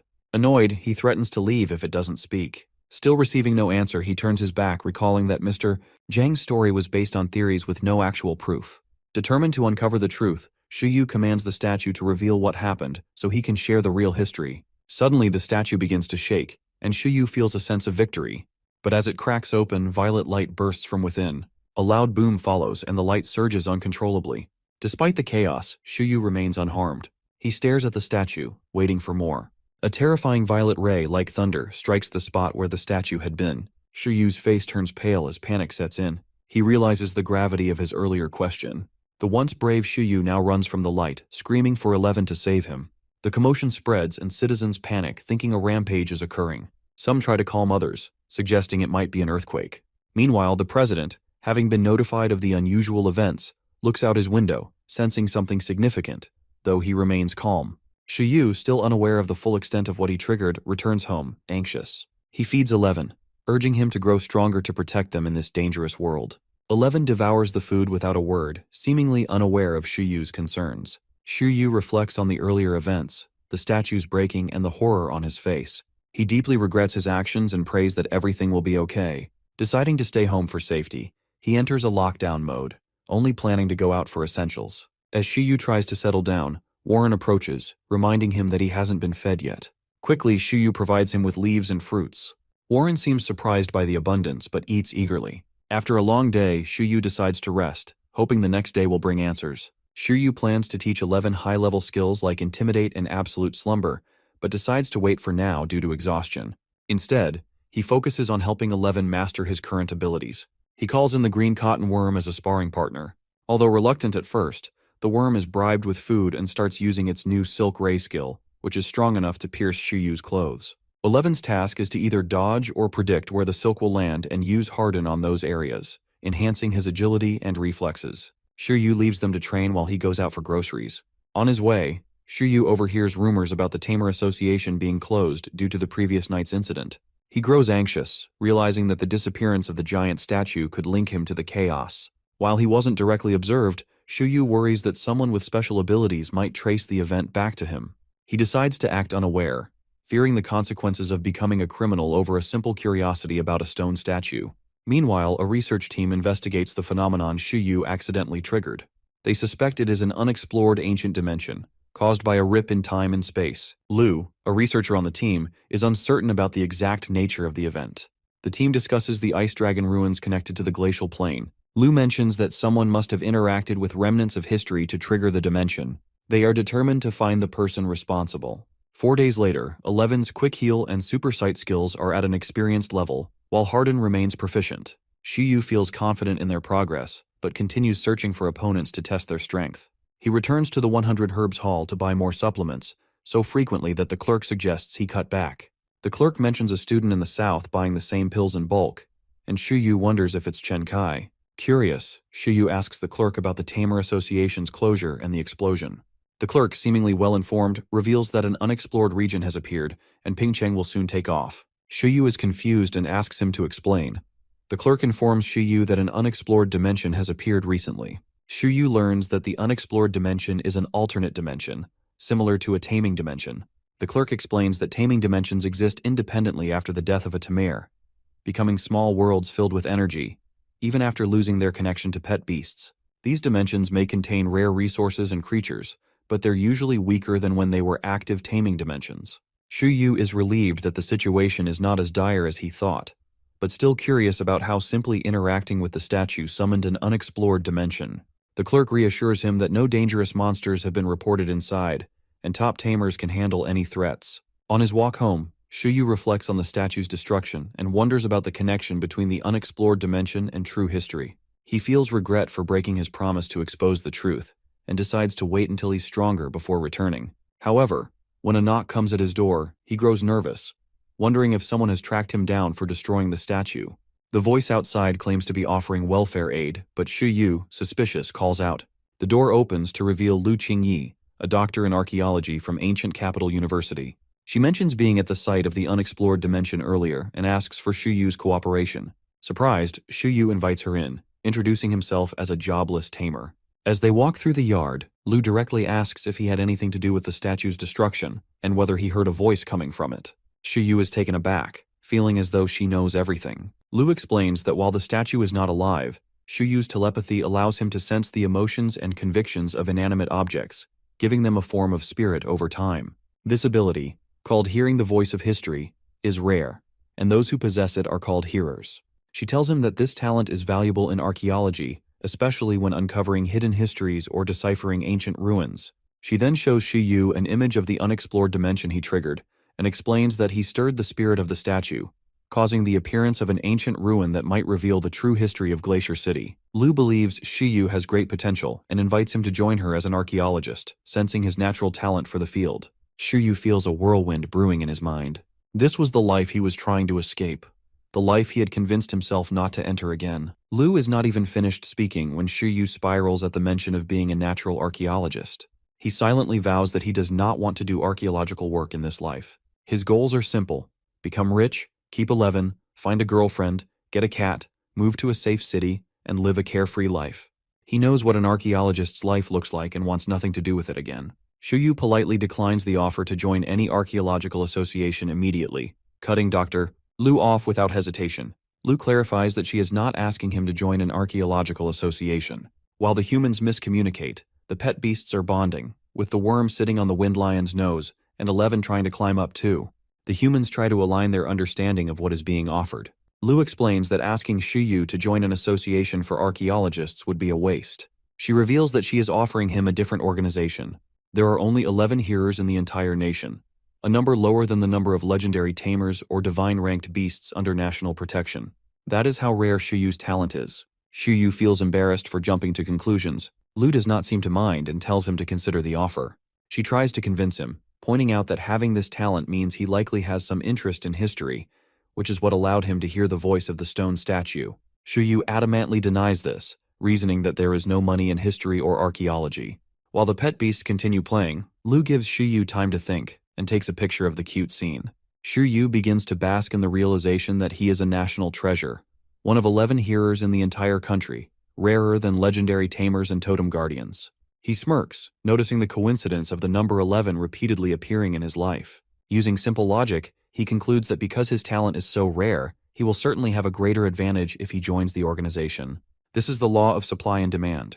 Acknowledging this, he humbly decides to hear out the archaeologist. Shu Yu starts asking further questions, now intrigued, likely swayed by the possibility of a comfortable and lucrative life. Lu teases him with more benefits, stating that he could receive more privileges than a legendary tamer. She looks him in the eye and confirms that if he joins, he will hold a higher status than a legendary tamer. She even implies that he could become so rich he could hire legendary tamers as bodyguards to accompany him when exploring ruins. Forget about running a silk factory. This sounds like the life Shu Yu has always wanted. Shu Yu recalls that the president of Glacier City's Tamer Association is only a Grandmaster-level tamer.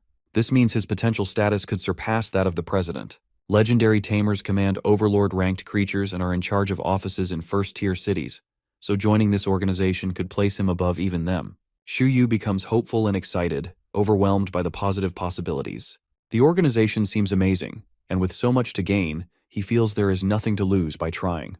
Despite his initial hesitation about being forced into archaeology, Shu Yu now feels fortunate. What started as reluctance has transformed into excitement. He tries to act normal, though he is brimming with joy inside. He asks Dr. Lu what his duties would be if he joined. Lu assures him that the organization has a simple structure, with no restrictions or requirements. She believes that having the hearer talent naturally brings a passion for learning and discovery. Lu looks up at the sky and recalls how hearers are often the first ones on the scene when new legendary ruins are discovered. Hearers typically support or even lead explorations. Possessing the ability to hear the voice of history marks someone as extraordinary. While this comes with expectations and pressure, she emphasizes how special this ability is. Shu Yu seems less concerned about the pressure and more thrilled by the benefits, especially after hearing that there are no assigned duties. Being able to do what he wants, while gaining access to high-ranking bodyguards, unlimited resources, and abundant information, sounds like a dream. Before his daydreams carry him further, he asks for the name of the organization. Lu proudly presents her badge and introduces the National Department for the Strategic Investigations and Reinforcements of Ruins, also known as Department 11. The organization handles critical ruins, and its members are regarded as the special forces of the archaeological field. Shu Yu internally groans at the repeated appearance of the number 11 in his life, but quickly rethinks it, deciding that it might be his lucky number now. Using the benefits as bait before explaining the organization's purpose seems to have been an effective strategy, as Shu Yu begins to feel like he can't refuse the offer. Shu Yu gives a thumbs up to confirm his agreement to join. He asks Dr. Lu if she herself is a member of the department. Lu confirms that she is one of the 11 members. Shu Yu winces at the number 11 coming up again but says nothing. Lu reaches out her hand to welcome Shu Yu to Department 11 and informs him that he is now a probationary member. Shu Yu shakes her hand thoughtlessly and agrees, only to freeze mid-thought after realizing what just happened. Lu has tricked him. Shu Yu feels uneasy when he hears the word probation. Lu reveals the test that new members must take to become official. Shu Yu feels annoyed at being tricked, but since he already agreed, he has no choice but to comply. Lu points out that Shu Yu is currently too weak, even as a probationary member, but then she surprises him by whipping out her phone and transferring 10 million bucks to his account as starting funds. This is his signing bonus, intended to help him become a professional tamer and support his archaeology studies. Hearing the amount, Shu Yu's annoyance instantly vanishes. His opportunistic nature shines through as he begins to glow with excitement. He reassures Dr. Lu that he will accomplish whatever she asks of him and, of course, eagerly asks when the 10 million bucks will arrive. Shu Yu feels deeply thankful, knowing that this money will change his life. To him, it is worth more than having legendary tamer bodyguards. Realizing he no longer has to rely on the green cotton worm to generate income, he mentally frees the worm from its role. Despite their long partnership, he feels ready to let the worm go. Lu sits atop her wind lion and informs Shu Yu that the documents and money will be delivered the next day. She advises him to keep his association with Department 11 a secret unless absolutely necessary, warning that revealing this could make him a target for international spies. She also reassures him that only members of Department 11 know about his involvement in the appearance of the ancient ruin. Lastly, she explains that until his probationary period ends, she will be his only contact within the organization. Shu Yu reflects on this situation, realizing that this is indeed a honey trap. What started as no duties has now turned into a secretive position with potential risks. However, Shu Yu understands the danger of having a rare talent like his. Being one of only 11 people with his ability in the entire nation makes him a likely target, especially given his current low level. Lu assigns Xu Yu his first mission as a probationary member to investigate Glacier City's true history. She explains that there is no time limit for the task, but emphasizes its importance, as she believes that information from the unexplored dimension will help her decipher the Ice Dragon ruins. Lu is confident that Xu Yu, being born and raised in Pingcheng, will be able to hear traces of history related to the ruins. She assumes that, despite his hesitations, Xu Yu wants to uncover the truth just as much as she does. The mission seems perfectly tailored for him, and although it's a big challenge for an intern tamer, the 10 million bucks certainly sweetens the deal. Xu Yu, now enthusiastic, asks if he can enter the unexplored dimension. Lu encourages him to do so, reassuring him that he can go without needing to reveal his affiliation with Department 11. Before leaving, Lu offers Xu Yu a gift, saying that she knows he doesn't need money for now. Resting her elbow on her wind lion, she lays out his options. The choices include a skill tome for Iron Eaters, a unique evolution method for green cotton worms, or a young high-ranking pet beast. Lu assumes that 11 is Xu Yu's first pet beast.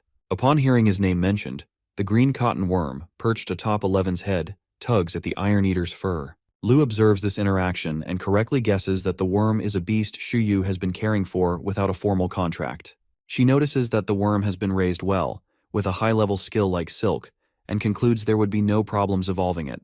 She imagines Xu Yu is either keeping the worm for fun or waiting for it to evolve before forming a contract. Since they met, Lu has been remarkably accurate in reading Xu Yu. Xu Yu drools over the choices presented to him. He glances at 11 and reflects on how hard it is to accept something without earning it. Perhaps this reminds him of how 11 dislikes being handed skills without working for them. However, Xu Yu isn't about to turn down this opportunity. He'll take the gifts just like he took the 10 million bucks. Weighing his options, he considers the advantages. A skill tome would grant 11 an additional skill slot, which could be useful even though he's currently satisfied with 11's skills. The worm evolution method tempts him because he has invested so much time and effort into raising the worm, and evolving it into a powerful beast would make all that work worthwhile. The high-ranking pet beast option is equally appealing, as it would allow Xu Yu to utilize his skill handbook to study and strengthen it. Xu Yu surprises no one by asking if he has to pick just one. Lu staring at him blankly, clearly not expecting such audacity. Xu Yu argues that he needs all the resources as soon as possible to contribute effectively to archaeology. With a sigh, Lu reluctantly agrees, telling him that he can have all three, but only as an advance payment of his salary. Xu Yu learns that he cannot contract the high-ranking pet beast until he becomes a high-ranking tamer. As an intern tamer, he can only contract one pet beast at a time. The second beast must wait until he becomes an early-stage professional tamer. But even then, his taming dimension will not be strong enough to sustain a high-ranking beast's growth. This means that while the high-ranking beast is guaranteed, he will have to wait a while to claim it. Xu Yu, looking dejected but understanding, nods and focuses on the other gifts. Lu discusses the Iron Eater skill tome. She and the pet beasts turn their attention to this gift as Lu admits that she is not familiar with Iron Eaters. However, she mentions that the Bamboo Rock Gym in Pingcheng has 2 skills they can teach Iron Eaters. She offers to provide Xu Yu with a recommendation to learn directly from the gym leader. Xu Yu has already been planning to learn from the Grandmaster Tamer at Bamboo Rock Gym, as he believes that learning skills naturally instead of copying them is more reasonable. He agrees to go without protest. Picking up the green cotton worm, he hears Lu directly ask if he plans to raise it into a wind crystal butterfly before contracting it. Xu Yu shuts down the suggestion and explains that the green cotton worm is one of the beasts with the most potential. The worm, hearing this, imagines itself as a boss worm, feeling important for the first time. It turns out that green cotton worms have the highest number of evolutionary pathways among all beasts. Through metamorphosis, they can evolve into dozens of species of moths and butterflies. Evolution researchers often start their careers by studying the evolution paths of green cotton worms. These worms develop quickly, and their evolution is highly unpredictable, resembling a gamble. Researchers are kept on their toes by the unexpected outcomes, but Xu Yu seems confident that he has the best luck and will achieve the best possible evolution for his worm. Lu stands straight beside her sleepy wind lion and starts explaining the 3 chief-rank evolutionary pathways for green cotton worms. She emphasizes that the worm will likely surpass the Iron Eater in potential, making it a perfect second beast for Xu Yu. This excites her further, as 11's competitive nature will ensure both pets continue to grow stronger together. Xu Yu asks her to elaborate on the chief rank evolutions. Lu explains that the chief ranks are classified into low, middle, and high grades, with higher ranks being significantly harder to achieve. The low-grade chief rank evolution is the swallowtail butterfly, a wind and ice-type beast with the skill Blizzard. Its wings resemble beautifully crafted stained glass windows. The middle-grade chief rank evolution is the Ghost Beauty Fly, a dark-type beast skilled in curses, sneak attacks, and assassinations. Its black and violet wings have menacing cat-eye-like markings. Finally, the high-grade chief rank evolution is the Morpho Helena Butterfly, a light-type beast skilled in using light rays and illusions. It resembles a battle angel descending from the heavens. While each chief rank evolution is unique, Lou remarks that all of them are elegant in their own way. She explains that evolving green cotton worms is not simple. Specific materials and food are required to guide the worm into the desired evolutionary pathway. Additionally, the skill Silk must be at a proficient level, though achieving a perfect level would draw out the beast's full potential. Lou admits that it is difficult to reach perfect mastery of Silk and reassures Shuyu that proficient mastery is sufficient. Shuyu is reminded of the worm's short lifespan, which adds urgency to his efforts. The green cotton worm looks lost in all this information, but Shuyu absorbs it with determination and begins planning. Shuyu reflects on all the evolution forms mentioned and considers them viable choices. He goes into analysis mode, mapping out the materials needed and focusing on mastering Silk to at least a proficient level. Initially, he assumed that perfect mastery would be the minimum requirement for evolution, but now he wonders if flawless mastery might unlock 200% of the worm's potential. Curious, he asks Doctor if it is possible to achieve flawless mastery of Silk. Lou explains that it is possible, but it would require raising the worm in an unexplored or ruined dimension compatible with green cotton worms. Alternatively, he could wait until he becomes a legendary Tamare to raise the worm, though she acknowledges this is not feasible at his current level. Lou's willingness to answer his endless questions, and the crash course on green cotton worm evolution continues. Lou reminds him that there are 2 viable methods for evolution, and even offers assistance in creating an ice phoenix moth evolution. Shuyu assures her that his questions are born from curiosity, though his ambition is evident. Lou warns him not to be greedy. She points out that while flawless mastery of Silk would enhance the evolutionary potential, it would also increase the difficulty of the evolution process. A higher difficulty means a greater risk of the worm failing to emerge from its cocoon. Lou adds that the success of the evolution also depends on the materials used. Providing the right materials during the cocoon phase could teach the worm a new skill that helps it break out. However, even with the best evolution planner, there are no guarantees. Shuyu absorbs this information, reviewing it in his mind. Higher Silk mastery leads to a stronger cocoon, which increases the difficulty of breaking out. But if the worm succeeds, its evolution potential will be significantly higher.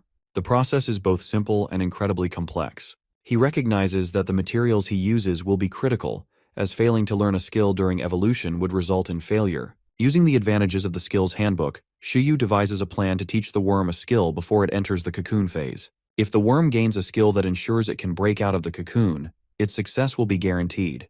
He also resolves to push Silk to the highest level possible. Shuyu, once again, begins thinking outside the box, feeling thrilled at the prospect of breaking tradition and using unconventional evolution methods. He wonders if he will be able to create the strongest green cotton worm evolution. Proudly lifting the worm above his head, Shuyu declares that he chooses the evolutionary pathway of the Morpho Helena Butterfly.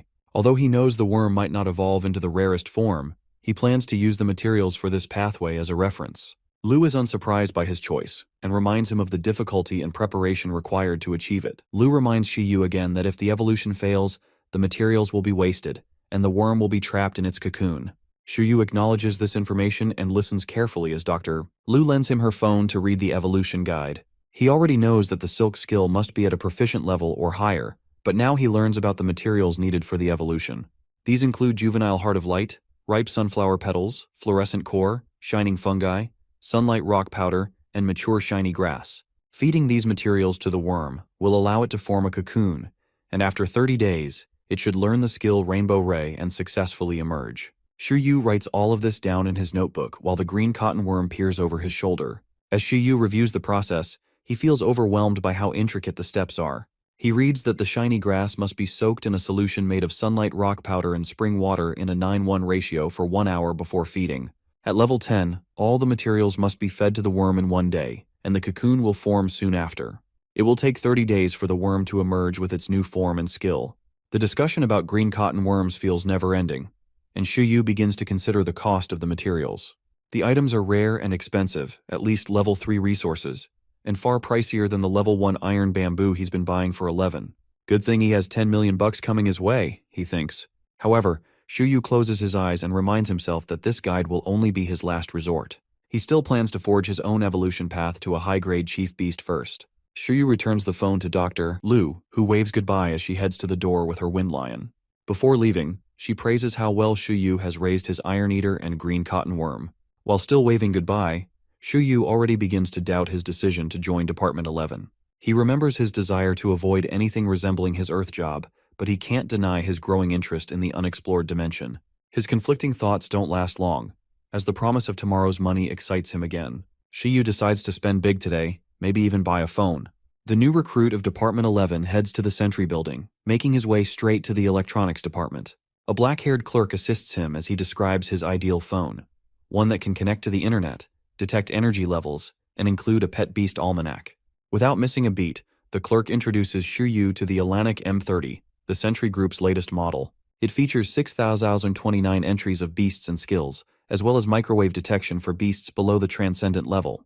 The price tag is $99,999, but the clerk generously offers an additional $1,000 worth of talk time.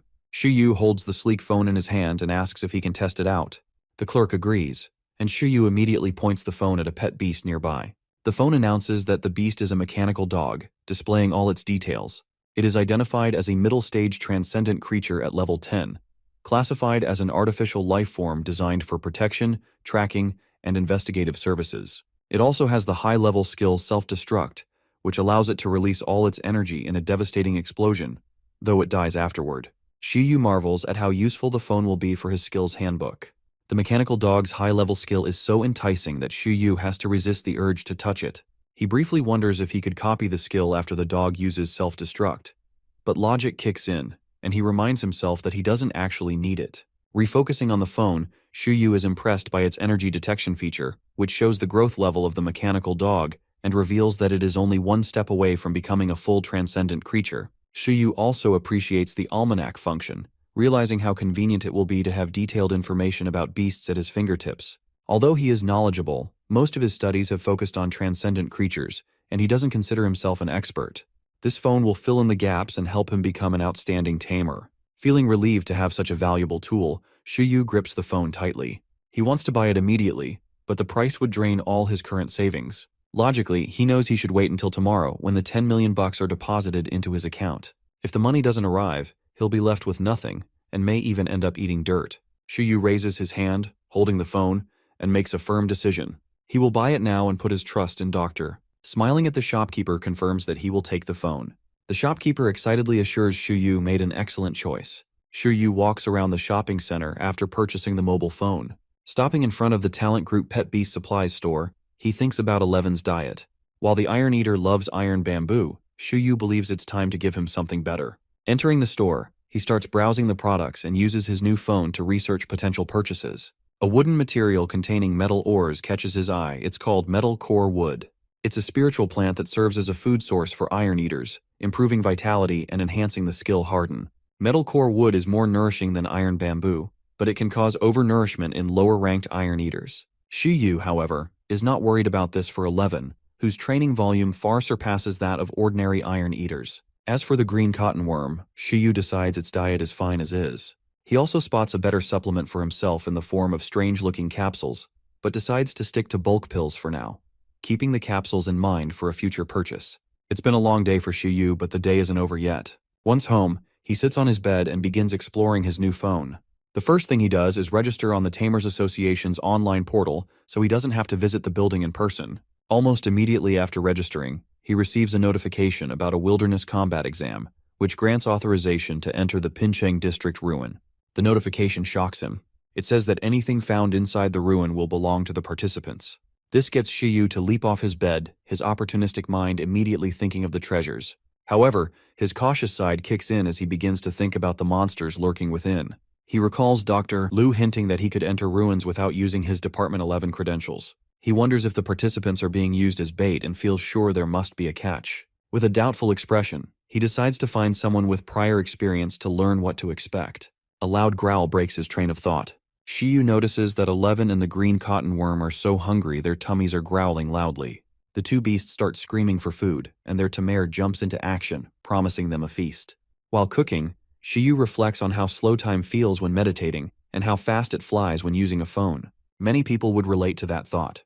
His imagination runs wild as he pictures phones evolving into mechanical life forms with the ability to control time. Dinner is finally ready, and the two beasts, who waited patiently by his side as he cooked, eagerly gather at the table. 11 gets his first taste of the metalcore wood and eats it enthusiastically. As they eat to their heart's content, Shuyu encourages 11 to prepare for wilderness combat training.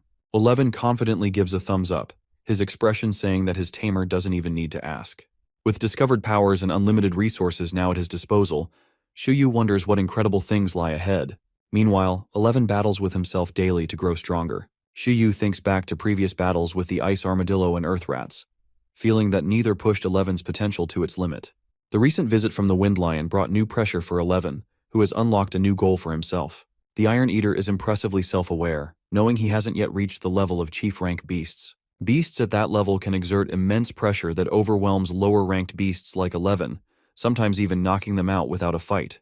Despite this, 11's interaction with the Wind Lion went well, and Shuyu considers asking the lion for tips and tricks to grow stronger. Sovereign-ranked beasts possess the skill Intimidate, which reminds Shuyu of the Snow Wolf King. Knowing that he already has a copy of Intimidate excites Shuyu, who looks forward to 11 mastering it.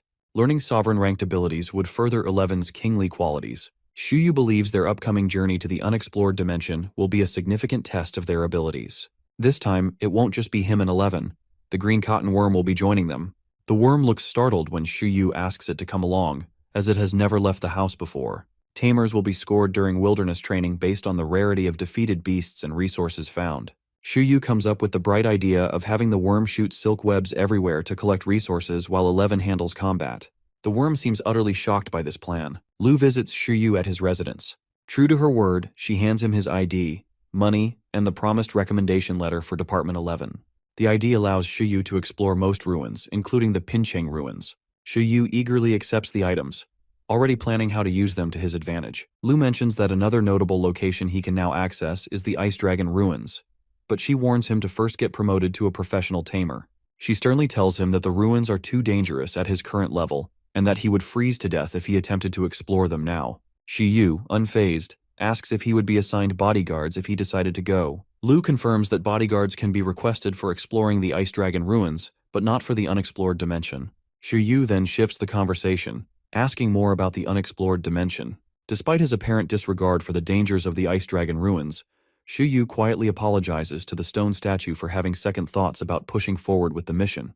Lu asks if Shuyu is aware that unexplored dimensions are former taming dimensions. Shuyu nods to confirm that he knows.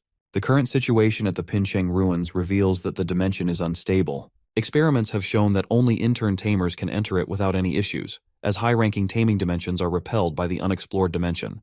This dimension is a challenge-type ruin modified by the tamer who previously owned it, seemingly designed to train the next generation of tamers. Once inside, tamers will be transported to different environments, exploring the dimension solo no matter how many participants are sent in. This should be good news for Shuyu, who prefers working alone. Tamers will face clones of elemental beings and can only progress to the next environment by defeating them. The ruins are structured like a challenge with multiple stages, each featuring a boss at the end. Lu stares seriously at Shuyu as she explains that Pincheng's intern tamers have struggled to rise to the challenge. If no one in the district can make progress, the opportunity to explore the ruins will be given to tamers from other districts, which would mean a significant loss for Pincheng. Dr. Lu expresses her concern about the danger within the ruins. While the elemental beings reportedly defeat challengers without slaying them, this isn't guaranteed if the tamer is too weak. Shuyu grows uneasy hearing this, as the worst-case scenario is not just dangerous but potentially deadly. Lu gives him a website link and an invitation QR code for discounts and rewards on breeding materials, hoping to motivate him to make use of the resources available to him. She reiterates that these resources will help him quickly become a professional tamer. Lu advises Shuyu to forget about the Ice Dragon ruins for now, and focus entirely on the unexplored dimension, but it seems like she is the one who keeps bringing it up. Department 11's newest recruit starts to feel like the task is too dangerous for him to take on, conveniently forgetting that it is part of the test to become an official member of the organization. His main task in the ruins is to uncover Glacier City's true history. Lu reassures him that he doesn't need to clear the entire ruins to achieve this. Using his hearing ability, he can gather clues from the individual environments. She reminds him that he is the one who triggered the ruins to appear, which means he is strong enough to handle the task. Lu instructs Shuyu to go to the Bamboo Rock Gym so that 11 can learn 2 new skills, brushing aside his clear worries. Although Shu Yu acknowledges all the resources provided to help him grow stronger, his cautious nature prevails. He decides that the safest route forward is to take the wilderness combat test organized by the Tamers Association first. Proving that he is strong enough to pass the test will boost his confidence in surviving the unexplored dimension. Lu leaves. Shu Yu firmly resolves that staying alive is his #1 priority. While holding his probationary ID, he reminds himself that he doesn't actually need it to enter the ruins, but holds his money even tighter, considering that more important. Despite his second thoughts about entering the ruins, his excitement for the adventure and the treasures he might find eventually outweighs his doubts. Or maybe he's just thinking about the money. Lu departs, leaving Shu Yu with the knowledge that as a member of Department 11, he now has access to a powerful organization with significant influence over Eastern Glory ruins. This brings into focus the importance of archaeology on the Blue Planet. Ruins contain secrets about the world, often connected to totem-ranked and legendary beasts, making them invaluable to understanding the planet's history and power structures. Shu Yu feels smug about his position, knowing that this organization will allow him to unlock legendary ranked secrets and even hire legendary tamers as bodyguards in the future. Shu Yu, brimming with happiness, carefully tucks his ID into his pocket for safekeeping. Just as he starts thinking about the challenges ahead, the worm notices a swirling green light forming around 11. Shu Yu sees it too and realizes that his Iron Eater has leveled up. Reaching out to pat his pet beast on the head, he notices that 11 is now 1 meter tall. 11, surprised by his own growth, only notices it when his tamer points it out. Shu Yu marvels at how fast 11 is growing and assumes it is natural for a beast of his potential. To celebrate, Shu Yu brings 11 a dish of metal core wood, which the Iron Eater happily munches on. The green cotton worm watches 11 eat, looking equally pleased. Shu Yu takes out his phone to check their stats and sees that 11 is now level 6 while the worm is level 4. Proud of their progress, Shu Yu knows that his beasts are far from ordinary thanks to the skill handbook advantage, which ensures their skills are far superior to others at the same level. Smiling, Shu Yu starts imagining the score he might achieve in the upcoming wilderness practical test. Arriving at the Tamers Association to register for the test, Shu Yu is surprised by the large crowd at the venue. The sheer number of people gets him thinking. He knows that only tamers with potential will qualify to train in the ruins, and this test will also serve as a measure of who is ready to take the professional tamer exam. As he waits, he overhears participants discussing the unexplored dimension, speculating that it might be the reason so many have gathered for the test. Shu Yu, despite his concerns, is resolute in his decision to move forward. With 11 and the green cotton worm by his side, he feels more prepared to face the challenges ahead. A black-haired woman greets the crowd waiting at the venue and announces the test details. She instructs participants to head to Tiangmeng Mountain from July 28 to 30, which is 3 days away. She explains that the meeting place will be the training grounds, and everyone must arrive before 9 a.m. Anyone arriving late will have their participation cancelled and their registration fee refunded. She then directs everyone to proceed to the lobby to confirm other details. Shu Yu thanks the woman and follows the instructions. At the lobby, Shu Yu pays the 10,000 buck registration fee without hesitation. For someone who just received 10 million bucks, the cost is insignificant. The Budget King has no complaints, knowing that the experience of preparing for the professional tamer exam will be worth every penny. 3 days later, Shu Yu arrives at Tianmeng Mountain without any issues. A crowd has already gathered, many of whom likely took the warning about arriving on time seriously. Suddenly, someone calls Shu Yu's name from behind.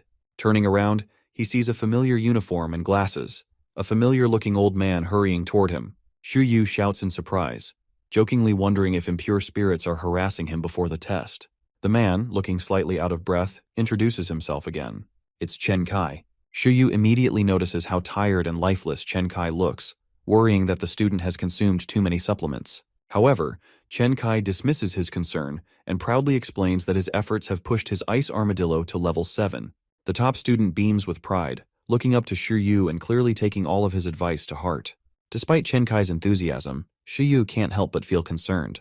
He wonders if coming to the exam is the right move for Chen Kai, especially considering how 11 defeated the ice armadillo last time. Hoping for reassurance, Shu Yu asks if Chen Kai came alone and is relieved to hear that he did. Chen Kai, seemingly reminded of their last meeting, excitedly asks if Shu Yu heard about the statue explosion incident. Shu Yu feels a twinge of pride, knowing he caused the event, but keeps the truth to himself. Memories of his panicked reaction during the incident bring a small smile to his face. Quickly changing the topic, Shu Yu advises Chen Kai not to push himself too hard. However, Chen Kai responds with unwavering passion, determined to push his and his ice armadillo's potential to new heights. Chen Kai looks confident as he explains that he hopes to show strong results in this test. With so many participants, the group will be divided into locations of 100 participants each, and only the top 20 from each group will qualify. Chen Kai admits that he's unsure whether he'll qualify to explore the ruins, but Xu Yu reassures him that the odds aren't bad, 1 in 5, for a dedicated student with a level 7 ice armadillo. Even so, Chen Kai is still haunted by his loss to 11. Although the defeat is a painful memory, it motivates him. Knowing that Xu Yu's Iron Eater surpassed its growth level gives him hope that his ice armadillo can achieve the same. The two walk toward the training grounds, sharing stories about their experiences. Chen Kai talks about a smaller-scale event held at his school, which he compares to this exam, saying it doesn't come close. Xu Yu listens with a smile and mentions that this is his first time participating in such an event.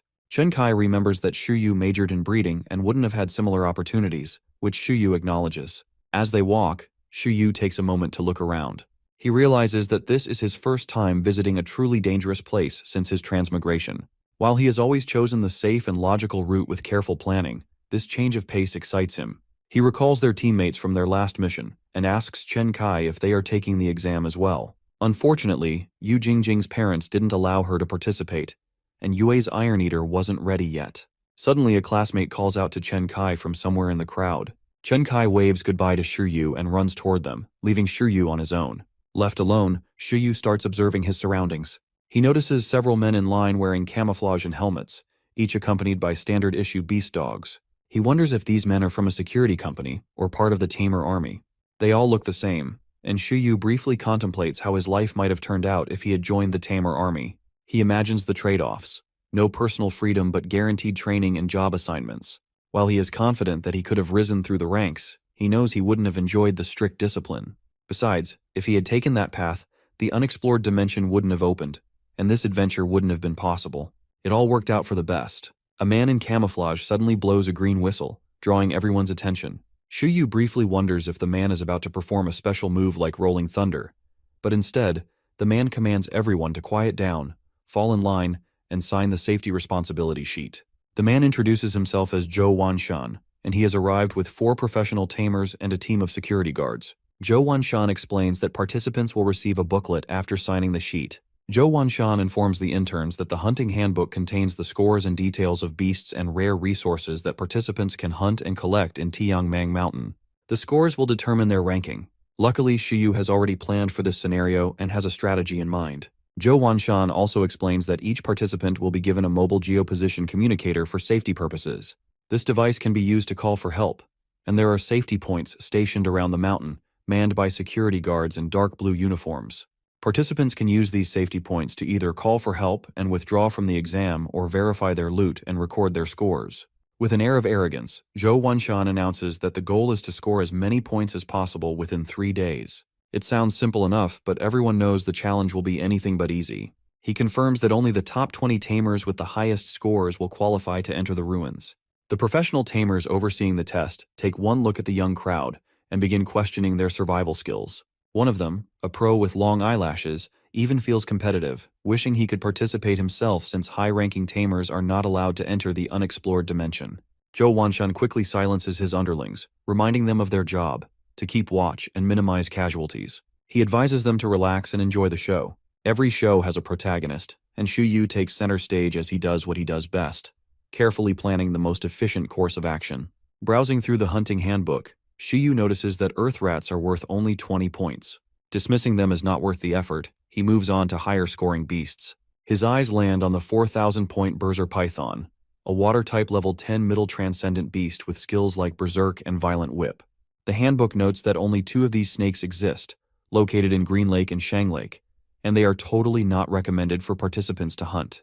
Xu Yu assumes beasts like the Berserker Python are meant for confident and strong tamers. Still, he can't help but analyze the skill Berserk, which grants a beast increased strength and speed in exchange for losing all sense of reason. If mastered to a perfect level, the consequences of the skill are nullified, but that process takes time. Xu Yu laughs at the thought of a Berserk Iron Eater, imagining 11 smashing into walls and cracking floors uncontrollably. Shaking his head, he stops picturing the chaos and continues reading. His attention is soon caught by a level 10 electric slime, a middle transcendent beast with the skills Amplify and Electric Shock. Despite its harmless-looking appearance as a round ball of electricity, it's listed as not recommended for hunting. Only 3 exist in the magnetic zone, and Shiryu is intrigued to see a slime beast on the list. Knowing that slimes aren't native to Eastern Glory, he realizes that this is a rare opportunity to encounter one. The skill Amplify especially piques his interest. This ability allows a beast to shift its size at will, providing tactical advantages. Shrinking conserves stamina and speeds up recovery, while megamorphing increases a beast's size and strength at the cost of speed. Shiryu imagines 11 using Amplify, and the possibilities excite him. Closing the handbook, he decides that he must acquire this skill. Slime beasts are rare, and this may be his only chance to encounter one. Shiryu's planning phase is interrupted when Zhou Wanshan reminds the participants that they have 30 minutes to purchase food and medicine at a nearby store. Once the test begins, participants will not be allowed to leave the mountain for 3 days unless absolutely necessary. Shiryu briefly jokes to himself about whether they sell survival instincts or extra lives as well. After receiving his mobile geoposition communicator, Shiryu heads to the store, initially wanting to buy a storage item. However, he ends up purchasing non-conductive gloves instead, reasoning that they might help him deal with the electric slime. Shiryu wishes he could bring more survival gear, but reminds himself that the real treasure, like the spatial item from the Pincheng ruins that can even store living creatures, will have to wait. As he considers his options, Chen Kai calls out to him. Shiryu, slightly annoyed at being interrupted, listens to Chen Kai, who looks pumped up and asks him to join a party to hunt the Berser python. Chen Kai explains that his classmates have devised a solid plan to restrict the snake's movement using the ice armadillo, combined with an electric-type beast to electrocute the fiendish in the lakes. Shiryu is surprised to learn that participants can form parties, but he immediately grows skeptical about how the spoils would be distributed among the group. He has no idea how many of Chen Kai's classmates are participating and feels the plan might not be worth the risk.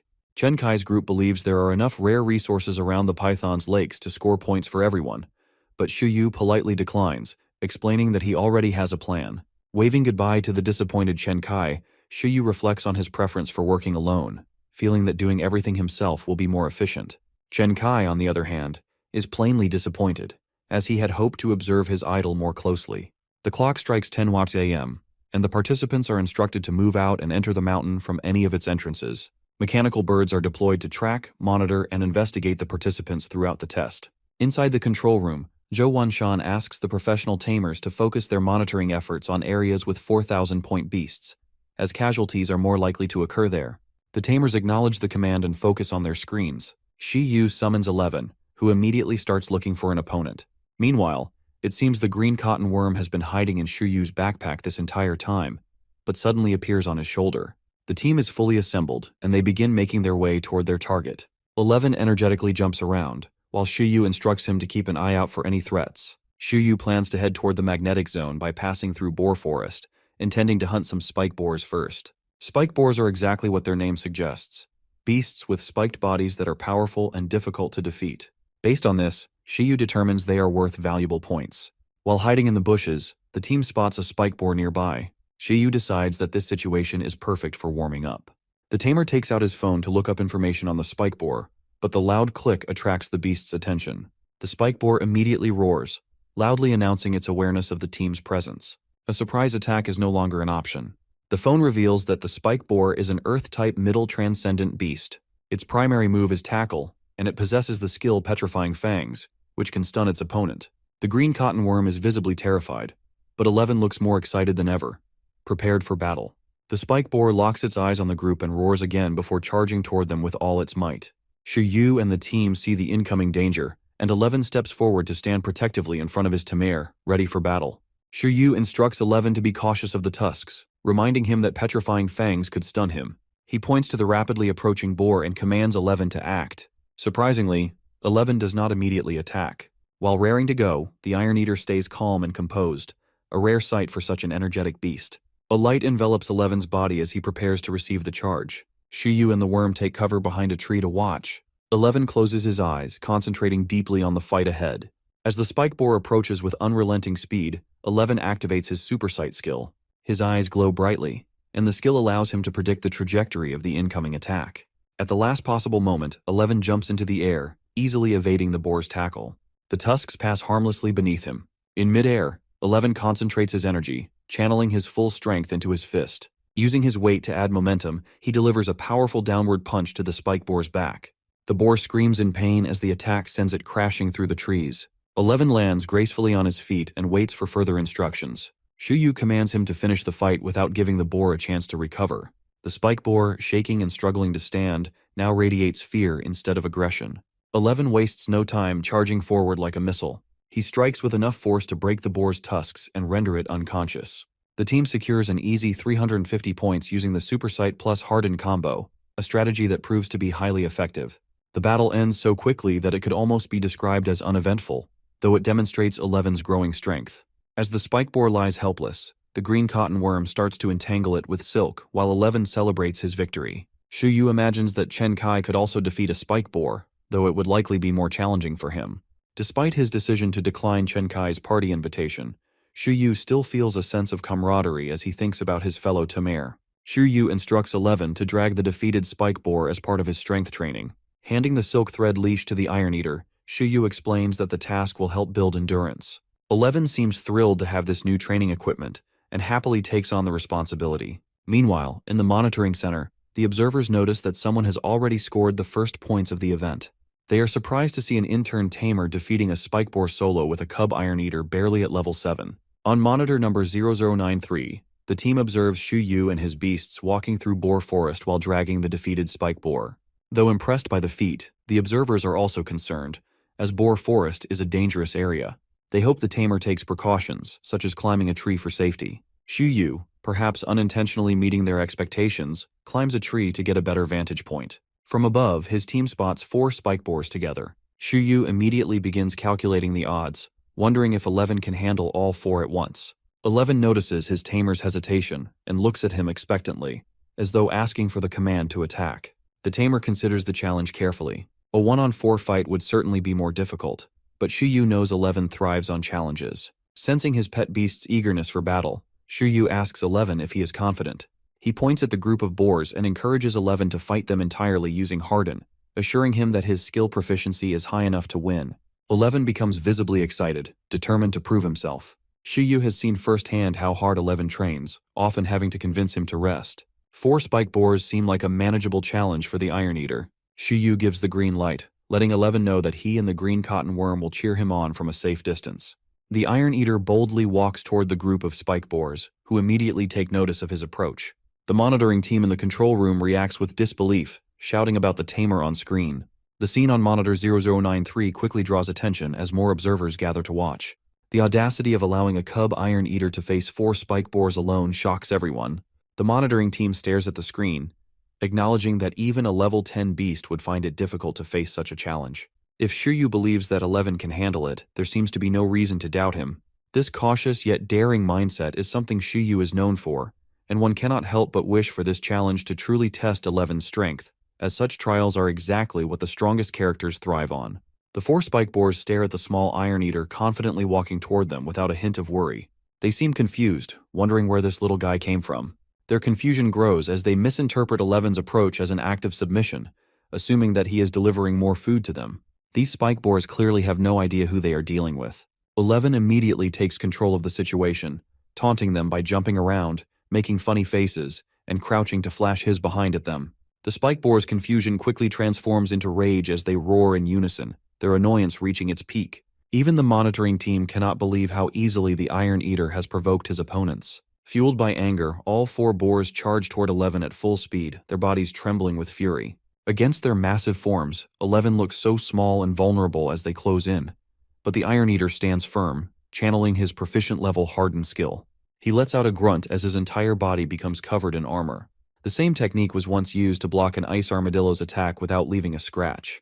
The first spike boar rushes at 11 with reckless abandon, but 11 leaps into the air and delivers a powerful kick, sending the beast flying into the distance.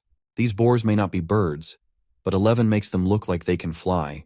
Another spike boar takes advantage of the opportunity and tackles 11 with its tusks. The sharp tusks make contact with 11's armored body but fail to phase him. 11 holds his ground without flinching. In response, the Iron Eater counters with a punch to the boar's face, followed by a full-body tackle that sends it crashing to the ground. Now, 11 stands between 2 unconscious spike boars, his menacing aura radiating toward the remaining 2. The last 2 spike boars freeze in place, staring at 11 with a mix of confusion and fear. The tiny Iron Eater no longer seems so small. Overwhelmed by 11's dominance, the 2 remaining spike boars turn tail and begin to flee, hurriedly glancing back to ensure they are not being pursued. 11 growls and chases after them, his confidence unshaken. The people monitoring camera 093 are stunned by the outcome. Initially worried for 11, they are now calling him the Boar Slayer. The audience starts discussing the proficiency of 11's hardened skill, which is clearly at an advanced level. Curiosity about the tamer behind this impressive display leads them to review the records, where they discover that the intern tamer is named Shuyu. The observers are captivated, remarking that once someone starts watching Shuyu, it is difficult to stop. Chen Kai could certainly relate to this sentiment. One of the security guards, who was an intern at Bamboo Rock Gym, asks his colleague if they know Shuyu, but the question is left unanswered when they notice the green cotton worm sitting on Shuyu's shoulder. Shuyu's team has already captured the 4 spike boars, with the worm diligently securing the loot. The guards are surprised by the speed at which the team operates. They discuss how intern tamers are usually allowed only one contracted beast, leading them to assume that Shuyu has no contract with the worm. Their amazement grows as they notice that the worm is at a high level, speculating that it may evolve into a wind crystal butterfly. The monitoring team even starts betting on Shuyu's ranking, with one guard wagering a cigarette that he will place in the top 3. Others jokingly say they would bet their own pet beasts on him claiming the top spot. The watch party ends abruptly when they are called to respond to a participant's injury. Meanwhile, Shuyu calculates their total score. With 5 spike boars captured, the team has earned 1,750 points. He wonders if the spike boars are edible, which causes 11's stomach to rumble audibly. Hearing about food seems to have made everyone hungry. Shuyu decides it's time for a break, sitting down and instructing his team to rest. He brings out a food tray for 11, who eagerly devours his lunch. As 11 eats, Shuyu reviews his agenda for the day. After exiting Boar Forest, a safe zone is nearby, and beyond that lies his main destination, the magnetic zone, home to the elusive electric slimes. Suddenly birds fly out of the forest in a panic, and a voice cries out for help. Shuyu is startled, knowing they are still within the Boar Forest zone. Without hesitation, Shuyu and 11 run toward the source of the cry. Moving quickly, they find 2 tamers desperately fleeing from a herd of 10 spike boars. The tamers are clearly exhausted, their pet beasts too tired to continue escaping. The 2 individuals shout warnings to Shuyu, urging him to run away and find safety. One of them begins climbing a tree in a last-ditch effort to avoid the approaching herd. Shuyu, however, ignores their warnings and stands calmly in the open, trying to assess whether 11 can handle this situation. The 2 tamers, confused by his lack of urgency, notice the Iron Eater standing beside Shuyu. Their attention is drawn to the mountain of spike boars already tied up behind him. Realization dawns on them, and they recognize that this newcomer and his pet beast are far from ordinary. Sensing the overwhelming energy radiating from 11, the herd of spike boars suddenly halts their charge. Their red, gleaming eyes, once filled with aggression, now reflect fear. Without a sound, the herd turns around and retreats, whimpering as they try to escape from the 2 demons standing before them. The tamers, still perched in the tree, are left in stunned disbelief as the once deadly herd flees. After ensuring that the spike boars have truly left, the tamers approach Shuyu, recognizing him as someone they saw at the same entrance earlier. They are shocked at how much progress he has made in such a short amount of time. While they expect Shuyu to boast about his accomplishments, he simply instructs them to head to the outskirts of the forest and search for isolated spike boars to hunt. The 2 tamers salute him with gratitude, thanking their savior before parting ways. Shuyu reflects on his observations, noting that the spike boars displayed remarkable survival instincts by fleeing. In this forest, it is clear who the true predator is. It feels as though Shuyu has left all his initial worries behind now that he is fully immersed in the challenge. He continues heading toward the safe zone, knowing that the spoils they are dragging will slow them down. As he walks closer to the gate, an announcement sounds signaling the preparations to open the gates. At a large facility in the middle of the forest, as Shuyu arrives, it is surprising that several people are already in the safe zone before him, but there were early casualties. The injured tamers being taken care of in the safe zone are shocked at his haul of 5 spiked boars. They wonder if he managed to do it alone.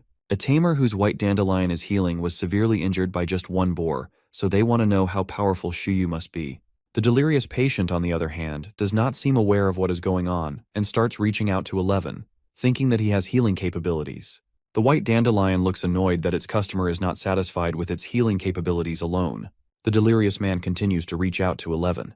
11 waves at the injured people, who begin wishing that he really did have a healing skill. It does not matter if they know whether he has quick heal or not, because just looking at 11's cute face makes them feel somewhat healed. 11 flashes them a peace sign, trying to make them feel even better. Shuyu also greets them by waving his hand. He considers these tamers lucky to have a healing beast available in the safe zone and begins thinking about the high possibility of being injured during the test. This happened to these tamers in the first part of the forest, and he can't imagine what worse injuries they would sustain if they encountered a boss-level beast. The former Iron Bamboo Gym intern greets Shiyu as he pats his Iron Eater on the head. He tells Shiyu that they have been observing him for a while. It seems Shiyu has now become something of a celebrity. The intern brings a card for Shiyu's haul and offers to assist in registering his score. Shiyu is relieved by the help offered. While trying to make conversation, Shiyu asks if he can eat the goods he brought back. The guard responds by asking how he would like to cook the boars. Shiyu replies that he would like to roast them. The new celebrity is advised that while the meat is indeed tasty, ample preparation is required to make it edible. Shiyu is visibly disappointed because he does not want to rely on instant noodles throughout the exam. At that moment, a tamer named Shai is the current #1 scorer with 1,500 points, but when Shiyu registers his loot, his 1,750 points take the top spot. It is a pretty close fight. The professional tamers monitoring the event notice the new score on the board.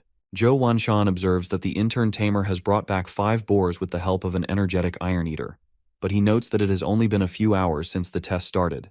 He looks at the monitors again and instructs his subordinates to continue monitoring participants. Zhou Wanshan is clearly not easily impressed, so Shiyu will have to work harder to gain his approval. The Bamboo Rock Gym disciple working as a guard has never seen anything like 11 before, even with his experience at the gym. As he registers Shiyu's spike boars, he thinks about the transcendent rank Iron Eater he raised for 6 years, which only recently reached proficient level Harden. Tamers who raise ordinary Iron Eaters require incredible patience, but he realizes that Shiyu is on a completely different level. Deep in thought, the guard, who introduces himself as Yanqi, sits down and calls Master Lin, a legendary ranked tamer. Yanqi is also known as Little Bear. Master Lin does not seem like the most sensitive person. He immediately asks if this is the same Yanqi who failed the professional exam 2 years in a row, which led him to start working as a security guard. Yanqi cannot deny it and apologizes for bringing humiliation to the Bamboo Rock Gym. That comment feels unnecessarily harsh.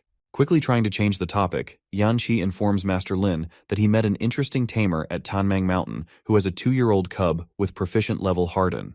Yanqi asks if Shiyu is a new disciple of the gym. Master Lin strokes his beard, deep in thought, as he processes what his former student is saying. He finds it hard to believe such a powerful Iron Eater could have come from the Iron Bamboo breeding base without being noticed. 11 was previously considered a failure there, with no one appreciating his talent for hard work. Master Lin looks concerned and asks Yanqi to repeat the name. When Yanqi says Shiyu, everything clicks for Master Lin. He remembers that Shiyu is connected to Dr. Lu, who had requested special guidance for a relative. Master Lin recalls being offered a generous gift in exchange for fulfilling this request. Master Lin looks through the records of Shiyu picking up the Iron Eater and making a contract. He is stunned to see that it has not even been a month since Shiyu contracted the beast. Lu must be behind this inexplicable situation. A month feels much longer given how much Shiyu has accomplished in such a short time. Shiyu has long, productive days. Master Lin becomes quiet while thinking, and is only brought back to reality when Yanqi calls out to him. This reminds Master Lin that Shiyu is currently taking part in the Tianmang Mountain test.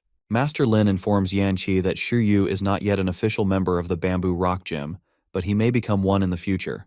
He instructs Yanqi to teach Shiyu how to use the magnetic zone as a training ground to prepare his pet beast for the challenges ahead. Coincidentally, Shiyu has already planned to go there, but additional intel is always welcome. Yanqi becomes emotional upon hearing that Shiyu is already being trained even before officially joining the gym. He tries to hold back tears, but clearly he is overwhelmed. Someone needs to tell him to get it together because everything is fine. Meanwhile, Shiyu sits down to enjoy his beloved cup noodles. As he eats, a recovered Yanqi approaches him and formally introduces himself. The security guard relays Master Lin's instructions to Shiyu, explaining that the magnetic zone contains not only the electric slime, but also electric ore, an ingredient in some Iron Eater diets. Shiyu, being the brainy tamer he is, already knows what electric ore is, but also knows it is not the most recommended food item. Yanqi whispers in Shiyu's ear to come with him while grasping his shoulder. At a large vending machine near the safe zone, Shiyu listens as Yanqi, the former Bamboo Rock Gym disciple, enthusiastically begins a conversation about Iron Eaters. Yanqi asks Shiyu if he knows about the ultimate moves taught at the gym. Shiyu casually recalls the skills Lightning Palm and Cannon Punch, keeping his calm and collected demeanor. He places a hand on his hip and sips from his canned drink, clearly unfazed by the conversation. He quickly understands where this discussion is going as Yanqi begins elaborating on the training methods for Iron Eaters.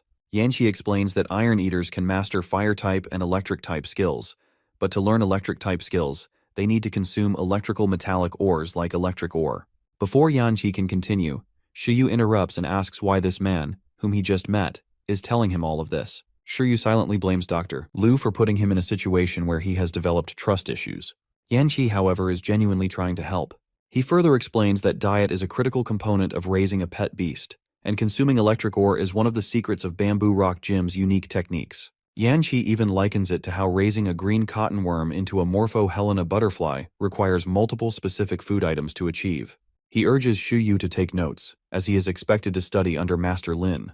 Yanqi informs Shiyu that eating electric ore requires at least an experience level hardened skill, but since 11's hardened skill is already at a proficient level, there should be no issue absorbing the nutrients. He continues explaining that the magnetic zone is the best training ground for Shiyu if he plans to join the gym. Aside from feeding electric ore to 11, exposing the Iron Eater to electric-type attacks is a basic part of mastering Lightning Palm. Yanqi encourages Shiyu to let 11 try this method, as he knows from experience that if his own Iron Eater had mastered that technique, he could have passed the professional exams. The idea of combining Lightning Palm with Harden sends Yanqi into fanboy mode for a moment. Shiyu thanks Yanqi for all the helpful information. Though Shiyu hasn't been to Bamboo Rock Gym yet, he is grateful for what feels like his first unofficial lesson under Master Lin. Yanqi's advice further motivates Shiyu to visit the magnetic zone. Shiyu looks at the green cotton worm on his shoulder and tells it that they will be mining some ores soon. The worm responds with a terrified look, clearly not excited about the idea. Shiyu reassures the worm, believing that this adventure will help build its courage.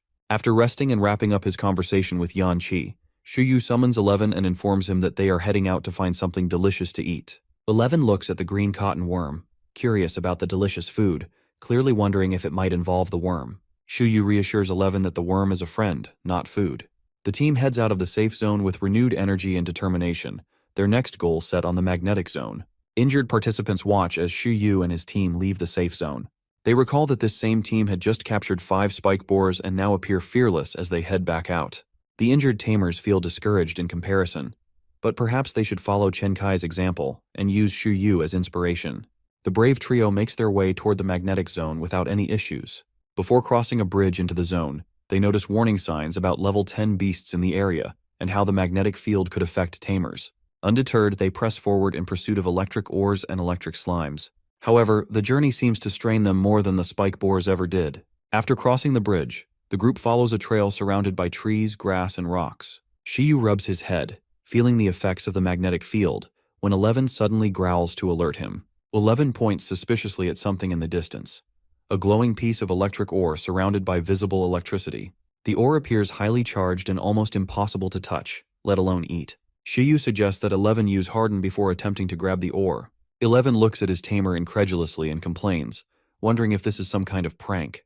The Iron Eater appears very concerned about the possibility of getting an upset stomach, which could interfere with his training.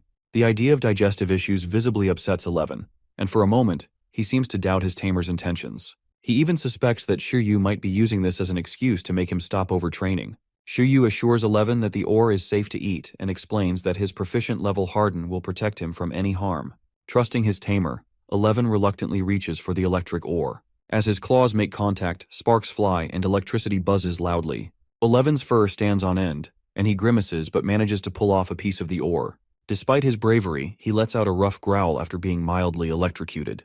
He sits on the ground, staring at the piece of ore in his claws. The Iron Eater looks at the ore as though it might bite him back and then turns to Shiyu, silently asking his tamer to try it first. Shiyu reassures 11 again, reminding him that his experience level quick heal will immediately restore him if anything goes wrong.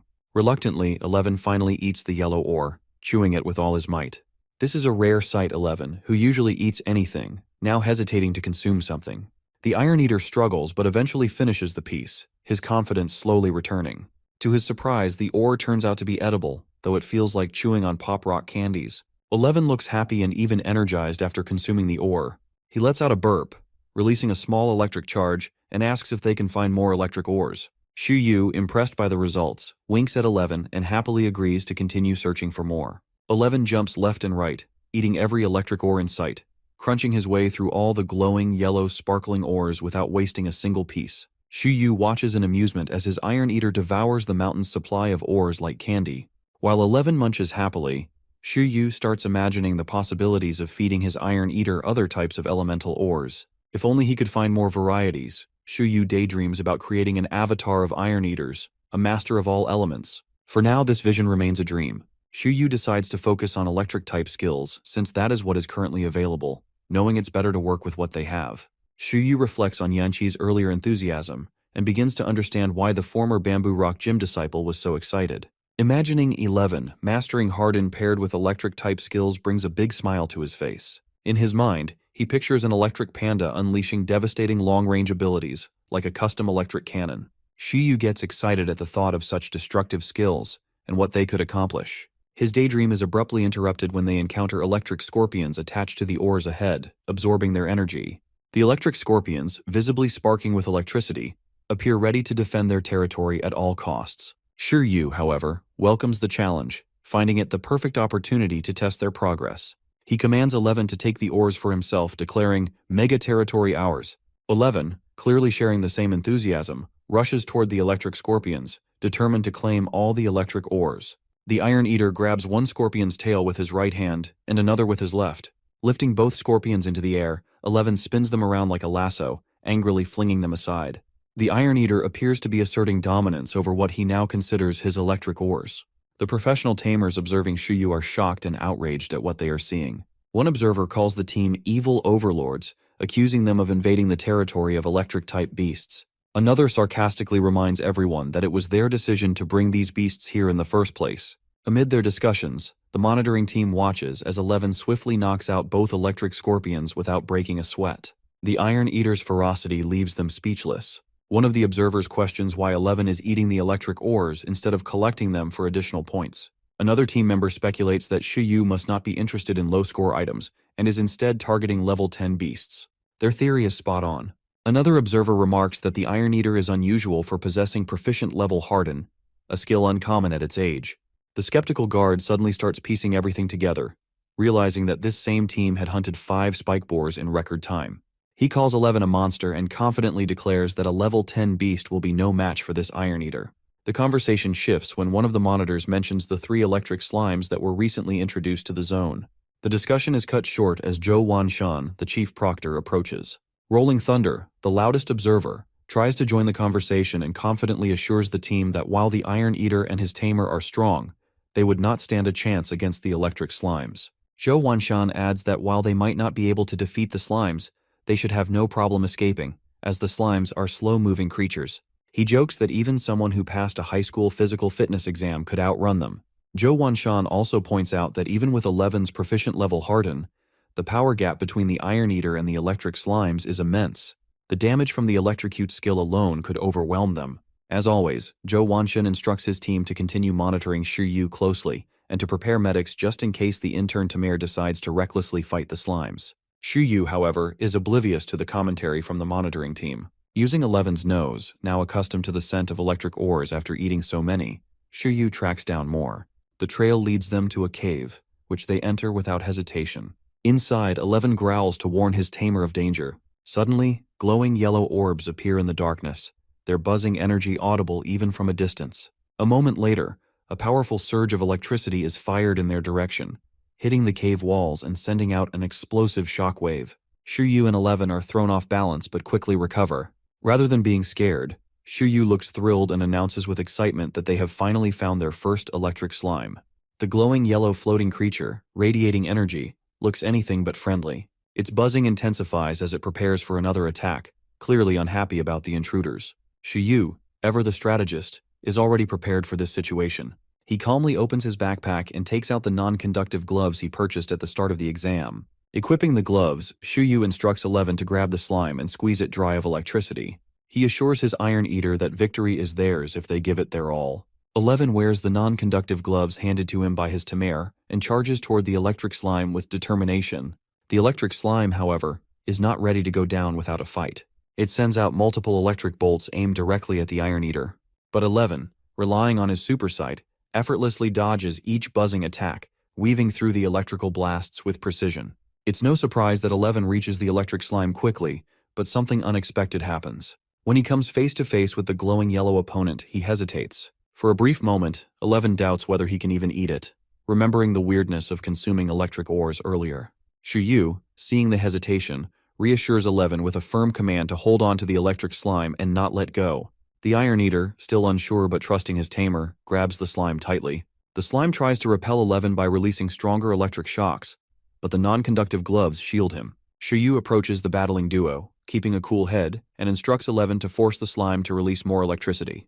The professional tamers monitoring the fight observe this clever strategy and are impressed by how Shuyu has thought ahead. None of them even realize the vending machine sold non-conductive gloves. Watching the Iron Eater power through the electric slime's defenses, they begin to acknowledge Shuyu's ingenuity. Despite the progress, Zhou Wanshan, the head proctor, remains unimpressed. He insists his colleagues are underestimating the electric slime, doubting the Iron Eater's ability to finish the fight. His skepticism remains steadfast, and it's unclear what exactly it would take to earn his approval. Meanwhile, Shuyu commands 11 to hold the electric slime still so it cannot escape. But escape is the last thing on the slime's mind. Instead, it begins to huff and puff, growing larger with every second. 11 holds the slime firmly, but his grip falters as it inflates to an enormous size. The observers recognize this as the Amplify skill, which boosts the slime's size and strength. The electric slime grows so large that it dwarfs 11, making it harder for him to maintain his grip. Shuyu, unfazed by the development, points a finger at his Iron Eater and orders him to use full-body harden. 11 instantly obeys, activating his skill and covering himself in gleaming armor. However, the electric slime continues to grow, sparking with immense energy. As the tension builds, 11 refuses to back down. He braces himself and reaches out to grab the oversized slime again, resisting the stronger jolts of electricity it releases. Determined, the Iron Eater pushes the slime against the wall of the cave, creating a loud thud. The electric slime wails in pain, clearly impacted by the blow. 11 is thrown back slightly by the recoil but remains steady on his feet. The size difference between the two does not deter him. Performance, not size, determines victory, and 11 knows this well. The slime struggles after hitting the rocks, while 11's body is marked with scratches from the exchange. Despite the injuries, the Iron Eater savors the satisfaction of winning a bout against a level 10 beast. The monitoring team, watching intently, begins narrating the fight like commentators.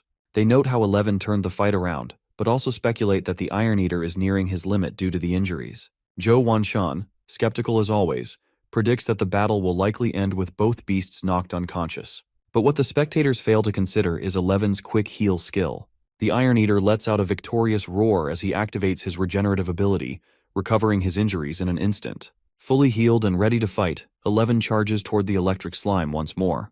The slime, having regained its composure, resumes its counterattack, sending more electric blasts in 11's direction. The Iron Eater swiftly dodges left and right, closing the gap between himself and his opponent with ease. Shuyu, thrilled by 11's speed and persistence, commands him again to squeeze the opponent dry of electricity. Without hesitation, 11 grabs the electric slime, enduring the endless electric shocks it unleashes. The observers begin debating whether a level 6 beast like 11 can truly match a level 10 opponent. They speculate that it might be due to 11's proficient level harden, his sheer willpower, or perhaps the large quantity of electric ores he consumed earlier. Likely, it is a combination of all three factors. The battle continues as the electric slime throws everything it has at 11, releasing stronger and stronger electric charges. However, 11 does not flinch, maintaining his iron grip on his opponent. Finally, the slime begins to falter. Its energy seems to be depleting, and its once bright glow dims noticeably. The observers watch in awe as the electric slime, exhausted, starts to shrink. It deflates like a balloon, its strength completely drained. With its spark fading, the electric slime becomes weaker and weaker. 11, still holding the now diminished creature, finally lets it go. The slime falls to the ground, its energy depleted, leaving it limp and motionless. Shuyu approaches the battle scene calmly, watching as 11 collapses to the ground beside the slime, clearly worn out from the fight. The Iron Eater hugs his now sleeping opponent and proudly informs his tamer that they have won. Shuyu kneels beside his pet and pats him on the back, praising him for his outstanding performance. He reassures 11 that he did an incredible job and takes the opportunity to touch the electric slime. Using his skill handbook, Shuyu copies one of the slime's abilities. The glowing text of the handbook reveals two skills: Amplify and Electrocute. Without hesitation, Shuyu selects Amplify, knowing its immense potential.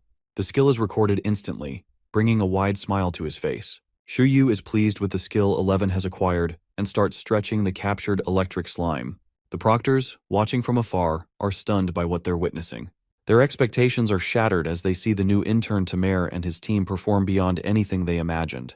Despite their vast experience, they are left terrified, dubbing Shiryu's team as monsters. Shiryu, however, is unaware of their judgment and is instead focused on the electric ores in the cave. He's happy that 11 will have food and that there are plenty of ores to take home. Shiryu begins training the electric slime, ordering it to eat 2 chunks of electric ores daily and release the same amount of electricity it consumes. He doesn't give the defeated beast time to rest. The electric slime is turned into an electricity generator, which will help 11 develop resistance to electric attacks and improve his affinity for electricity. The Tamer believes this is the perfect training regimen for 11. While the electric slime is exhausted just hearing the plan, Shiryu remains focused on 11's training. He tells his beasts they will rest after dinner and continue training later. 11 is excited, but the electric slime is not. Yanqi watches in disbelief, recalling everything he taught Shiryu. He didn't expect Shiryu to use the electric slime for 11's training. Yanqi is impressed but wonders if Shiryu is simply crazy to use his talents in this way. The following day in the magnetic zone, Shiryu, 11, and Wormy capture 3 more electric slimes. These level 10 beasts are restrained by Wormy's silk. 11 uses the same method as before, wearing non-conductive gloves and using full-body harden to subdue the electric slimes. Shiryu feeds the slimes just enough to keep them energetic enough to shock 11, but not enough to fight back. It's a brutal method. As 11 eats electric ores, the slimes release electric charges toward him. Surprisingly, 11 doesn't seem bothered and closes his eyes, focusing on the energy. He suddenly clasps his hands, electricity surges through his paws, and he roars in shock. The team is stunned as a prompt appears. 11 has learned Electric Palm, the middle-rank skill Yanqi had mentioned earlier. Shiryu is amazed that 11 learned it on his own. After inspecting 11's palms, Shiryu decides to pause the training to investigate further. Carrying the 3 captured slimes, Shiryu and 11 walk into the safe zone and rush to Yanqi. 11 immediately shows off his Electric Palm. Shiryu asks if it's what Yanqi had described. Yanqi, seemingly electrocuted by the situation, is shocked not by the skill itself, but by the impossibility of 11 learning it so quickly. He angrily tells Shiryu that his tips alone shouldn't have been enough to learn the skill. Despite many tamers feeding their iron eaters electric ores and training them with electricity, none of them have learned Electric Palm. Little Bear, feeling jealous, asks what makes 11 so special. Shiryu casually responds that they're just hardworking. Yanqi stares blankly, recalling how he observed Shiryu and 11's training. Shiryu confirms that 11 has indeed learned Electric Palm, despite how unbelievable it seems. He also recognizes the role of Quick Heal, a wood-type skill, in helping 11 acquire the skill quickly.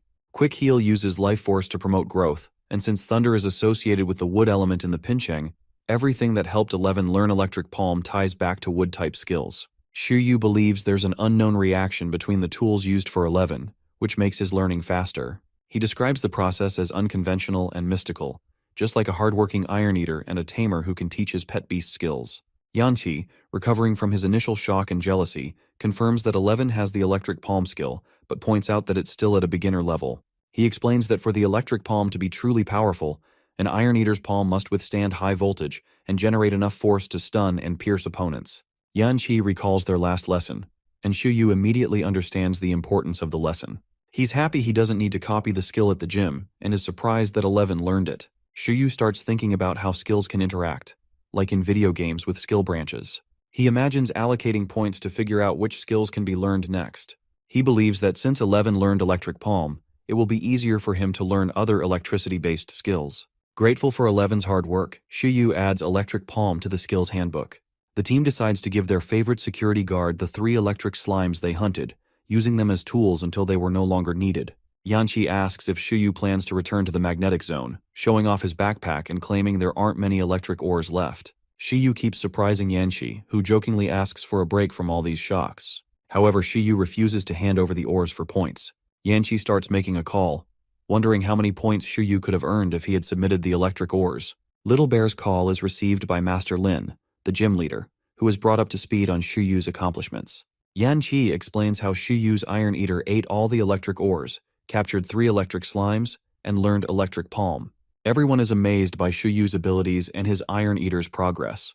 They head out again, this time looking for something for the green cotton worm, Wormy, to eat. It hasn't eaten properly in the 2 days they've been in the mountain. They run through the forest in search of food for Wormy, who feels honored to be receiving attention. Shiryu plans to evolve Wormy into a rare and practical species. While most tamers wait until green cotton worms reach level 9 or 10 before preparing evolution materials, Shiryu plans to do things differently. His goal is to teach Wormy a unique combination of skills that will set it apart. Shuyu dreams of evolving Wormy into a Morpho-Helena butterfly, a versatile support-type beast with skills like light control and illusions. But he's also tempted by the idea of evolving it into a sovereign-ranked beast, the Ice Phoenix butterfly, a first for their nation. He imagines Wormy learning rare skills related to space or time, such as time travel, teleportation, or opening portals for escape. But Shuyu knows he needs to focus on acquiring evolution materials before thinking about rare attributes. He plans to use Department 11's resources, but only after passing the test and clearing probation. For now, Shuyu decides to focus on getting Wormy to master the silk skill at the highest level. He checks the hunting handbook for materials in the mountains. 11 is happily playing with butterflies when Shuyu spots Dragon Whisker, a yellow and white spiritual plant. It's perfect for Wormy, as it improves the durability and sharpness of silk. Fortunately, they are close to the area where Dragon Whisker can be found. Shuyu urges his pets to move toward the spiritual plant. However, trouble brews when a violet beast with multiple eyes lurks in the trees, rustling branches as it moves. The team finds the Dragon Whisker in an open field but remains unaware of the danger. 11 looks at the plant, recognizing it as Wormy's dinner. Before they can collect the plant, a shadow jumps above them. A large spider with 8 legs and creepy eyes appears, releasing a long thread from the trees. 11 steps in to protect Shuyu, blocking the thread, but soon finds himself trapped and dragged toward the violet beast. Shuyu immediately recognizes the beast as a fiendish wolf spider, worth 4,000 points, and wonders if it's guarding the Dragon Whisker they want. He quickly commands 11 to use Harden to cut through the spider silk. The Iron Eater obeys, breaking free with ease. After defeating 3 level 10 electric slimes, Shuyu isn't worried. He sees this as another opportunity to test 11's skills, instructing him to use Electric Palm. The battle begins. 11 releases electric charges, but they have no effect on the spider. The fiendish wolf spider pushes 11 back with a forceful strike. Shuyu realizes that the electric palm isn't strong enough to take down such a powerful beast, but he sees this as a chance to get creative. He commands 11 to grab the spider and toss it into the air. 11 hesitates but trusts Shuyu's plan. 11 prepares, knowing his tamer has a sharp mind. The spider sprays violet webbing, but 11 dodges and grabs the web to suspend the spider. Once it's spinning in the air, Shuyu gives the next instructions. Full body harden, electric palm, and start spinning. 11 follows, becoming a metallic powerhouse. As he spins faster, Shuyu knows this is the key to improving electric palm against stronger opponents. Finally, he orders 11 to launch himself at the spider. 11 spins like an electric tornado, making contact with the spider. The impact causes static and smoke, obscuring the scene. Shuyu watches closely, and it becomes clear that 11's combat strength is higher than untrained level 10 beasts.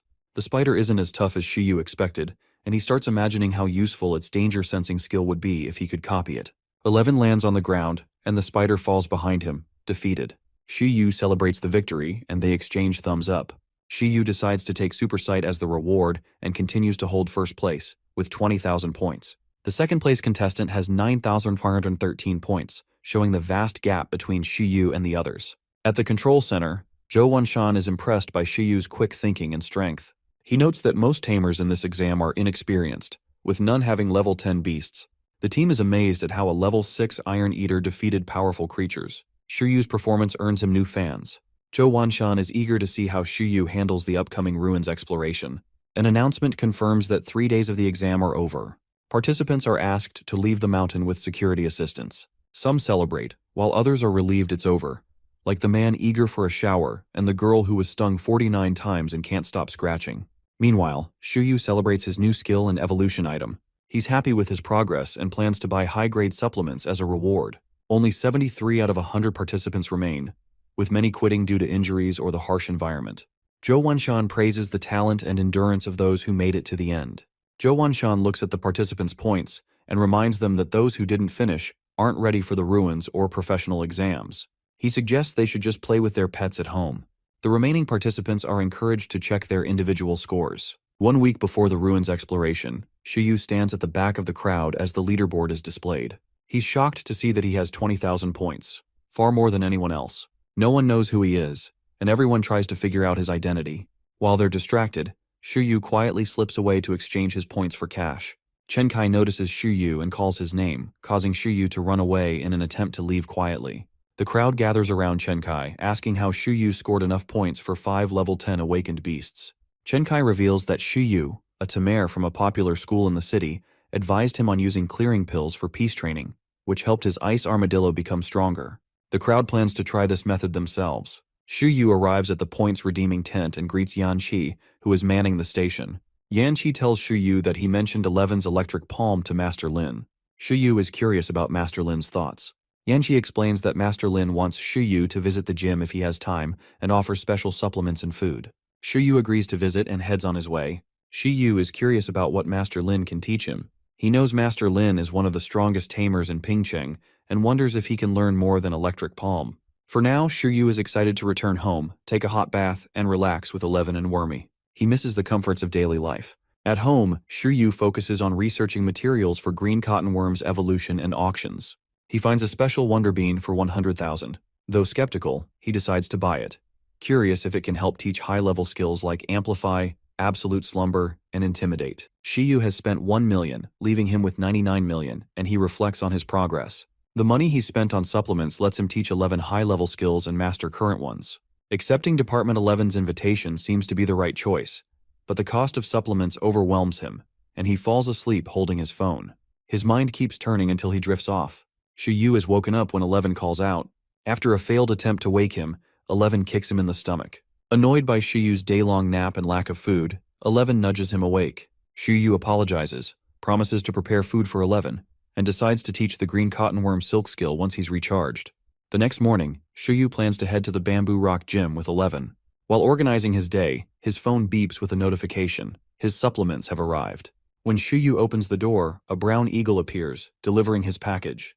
The delivery man lands, unloads the boxes, and hands one to Shu Yu, asking for his signature. Shu Yu asks if the delivery man is a professional tamer, which the man confirms. He reveals that even professional tamers can have regular jobs. Shu Yu wonders about the standards and pay for such a prestigious courier job, but dismisses it, knowing he's destined for something more adventurous. As the delivery man prepares to leave, he briefly wonders why Shu Yu, an intern tamer, ordered high-grade supplements, but decides not to ask. Shu Yu unpacks his items and immediately pulls out the special wonder bean. He eagerly calls 11 over and prepares to teach him the next skill. As he checks his skill handbook, he considers several options: amplify, intimidate, and absolute slumber. Excited about amplify, he decides to teach it first. With his high-grade supplements, Shu Yu knows he'll soon be able to teach 11 all 3 high-ranked skills. Amplify will make 11 stronger in combat when enlarged and help him recover faster when shrunken. Shu Yu pops the wonder bean into his mouth, places his hand on 11's forehead, and chants the skill. 11, although pleased with his achievements, isn't excited about learning a skill so easily. He has worked hard to learn electric palm, and now Shu Yu offers a shortcut. Despite his reluctance, 11 accepts it silently. Once the teaching is complete, Shu Yu checks the cooldown times. Some skills require 8 hours to be retaught, while high-level skills like Amplify can take up to 168 hours. Realizing it will take a week for Amplify to be ready again, Shu Yu feels exhausted. To counter it, he quickly takes another wonder bean. The results are immediate. Shu Yu feels revitalized, and the cooldown for Amplify is reduced to 48 hours. Shu Yu's stamina takes a hit despite his amazing supplements. Feeling the strain, he contemplates the need to improve his stamina and wonders if he should train alongside his Iron Eater. However, the sight of 11, still processing Amplify, brings him joy. Lights and sparks envelop 11 as he concentrates. Once 11 opens his eyes, the aura disperses. Shu Yu asks if his pet has mastered it, and 11 happily winks in response. Shu Yu commands 11 to grow bigger to test their new ability. 11 concentrates and his aura intensifies. His fur lengthens, his arms bulk up, and he transforms into a full-grown Iron Eater. The power surges through him, and 11 feels capable of taking down a wild boar with ease, though it takes more effort than before. However, the skill comes at a cost.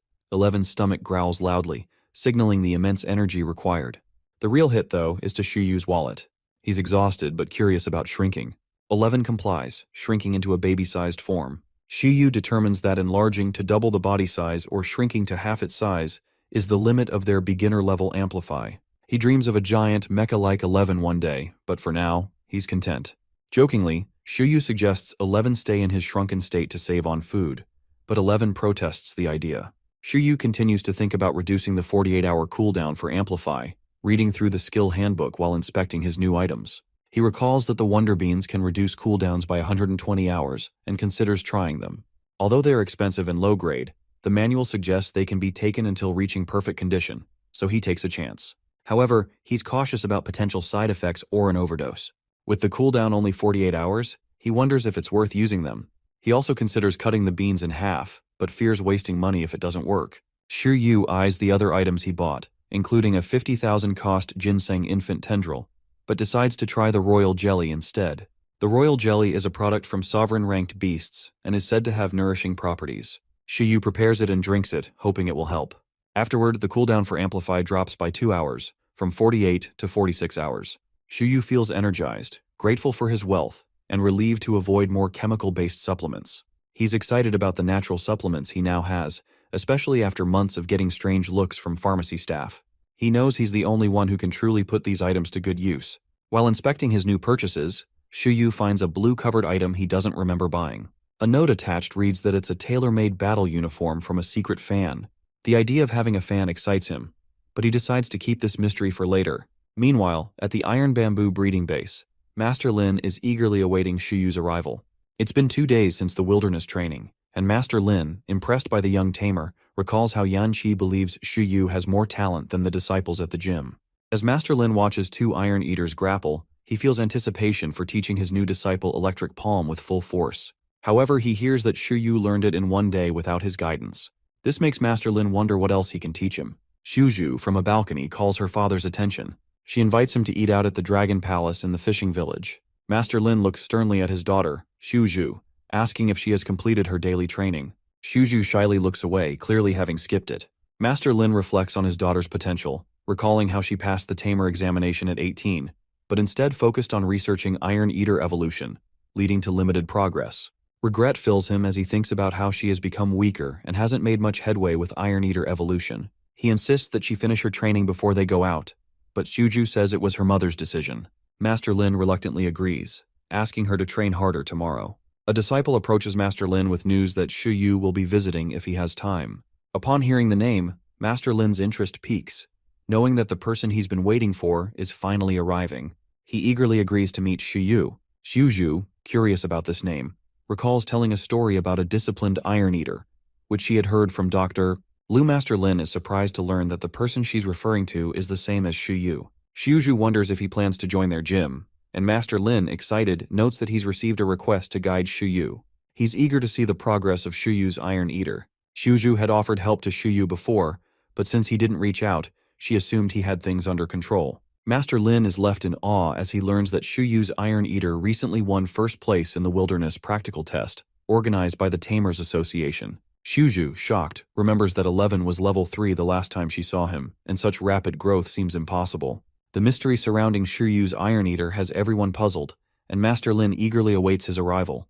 As Master Lin reflects on Xu Yu's rare talent, he realizes that his disciples pale in comparison. He wishes they were as outstanding as Xu Yu. Lost in thought, Master Lin forgets about his lunch date with his family, declaring that meeting Xu Yu is more important. Xu Zhu, surprised, remarks that this is the first time her father has rebelled against her mother's wishes. Master Lin, undeterred, tells his disciple to inform Xu Yu to visit in the afternoon. Xu Yu arrives, knocking on the gym's door. He nearly slips his tongue and calls Xu Zhu Panda Girl, but quickly corrects himself. Xu Zhu warmly greets him, and they head to the garden where Master Lin is waiting. Xu Yu sits, and Xu Zhu observes how different he seems, noting the new jacket and his impressive achievements. Master Lin pours tea for Xu Yu and offers his guidance if he chooses to stay with the gym. He promises to teach everything he knows, including Electric Palm and Cannon Punch. He also offers access to the gym's expensive supplements, skill tomes, and the training grounds. Xu Yu is taken aback by the generous offers. Master Lin mentions that an advanced manual will be provided later, along with a pass for Xu Yu to visit anytime he has questions. Xu Zhu, feeling a bit emotional, is moved by how Xu Yu is treated better than she was. The conversation reveals Master Lin's admiration for Xu Yu and his commitment to offering the best resources to help him succeed. Xu Yu is humbled by the gesture, and both he and Xu Zhu are stunned by the wealth of opportunities laid before him. Master Lin sips his tea, thinking that geniuses deserve special treatment. He waits for Xu Yu's response, who raises his cup and thanks the gym leader for the generous offer.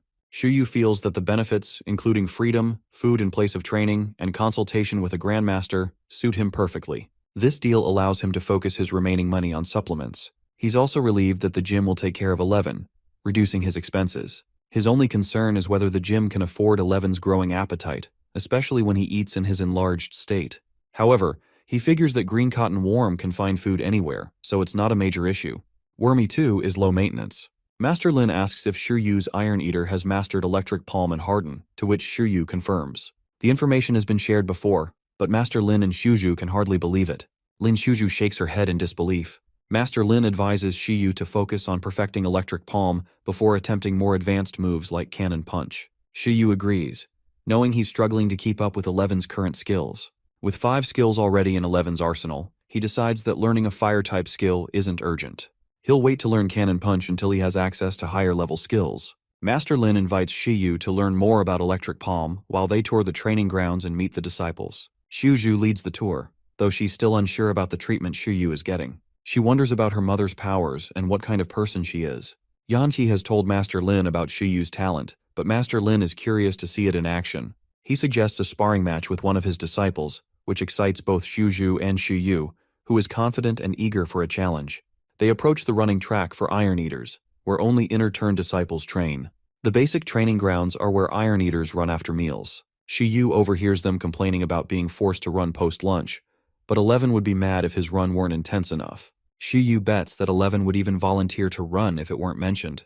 Master Lin comments on the lazy nature of Iron Eaters, which training sessions aim to correct.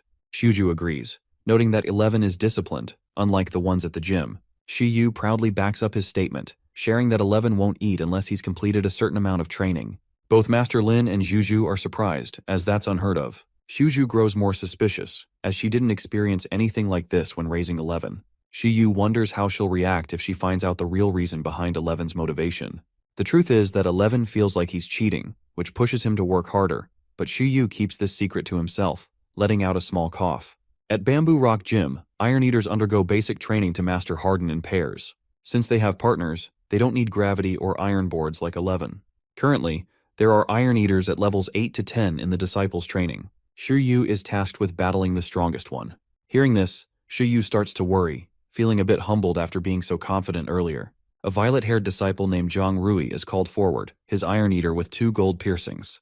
Master Lin leads Shiryu and Shuju to Zhang Rui. Master Lin immediately requests that Zhang Rui pause his training to spar with Shiryu. Zhang Rui is curious about the newcomer, and disciples begin to gather as they see Master Lin arriving with Shiryu and Shuju. They think they should train harder today, and the blonde disciple overdramatically says he'll train until he's hurt, so Senior Lin will help him with his wounds. Master Lin grabs everyone's attention, introducing Shiryu as a new member of the gym. The disciples are pleased to hear this, as it means Master Lin will scold Shiryu instead of them. Shiryu greets everyone, and Zhang Rui warmly welcomes him, offering to help with any questions. Master Lin immediately tells Zhang Rui to pause his training for the match. This surprises Zhang Rui, who knows that if he loses, his training will double in intensity. Zhang Rui accepts the challenge with confidence, believing that he has been chosen to guide the new member. With years of training and being one of the strongest disciples, he is sure he cannot lose. The blonde disciple, disappointed not to be chosen, wishes he could show off in front of Senior Lin. His friend comforts him, saying that this match will help the newcomer understand the strength of the Bamboo Rock Gym disciples. However, the blonde disciple can't help but feel lucky that Zhang Rui was picked for the match. Zhang Rui's Iron Eater, a strong beast with 2 gold piercings, is ready for battle. He urges Shiryu to summon his pet beast. Shiryu calls out 11, who looks small in comparison to Zhang Rui's Iron Eater. The spectators are surprised, thinking that such a tiny cub is going to challenge one of their strongest disciples.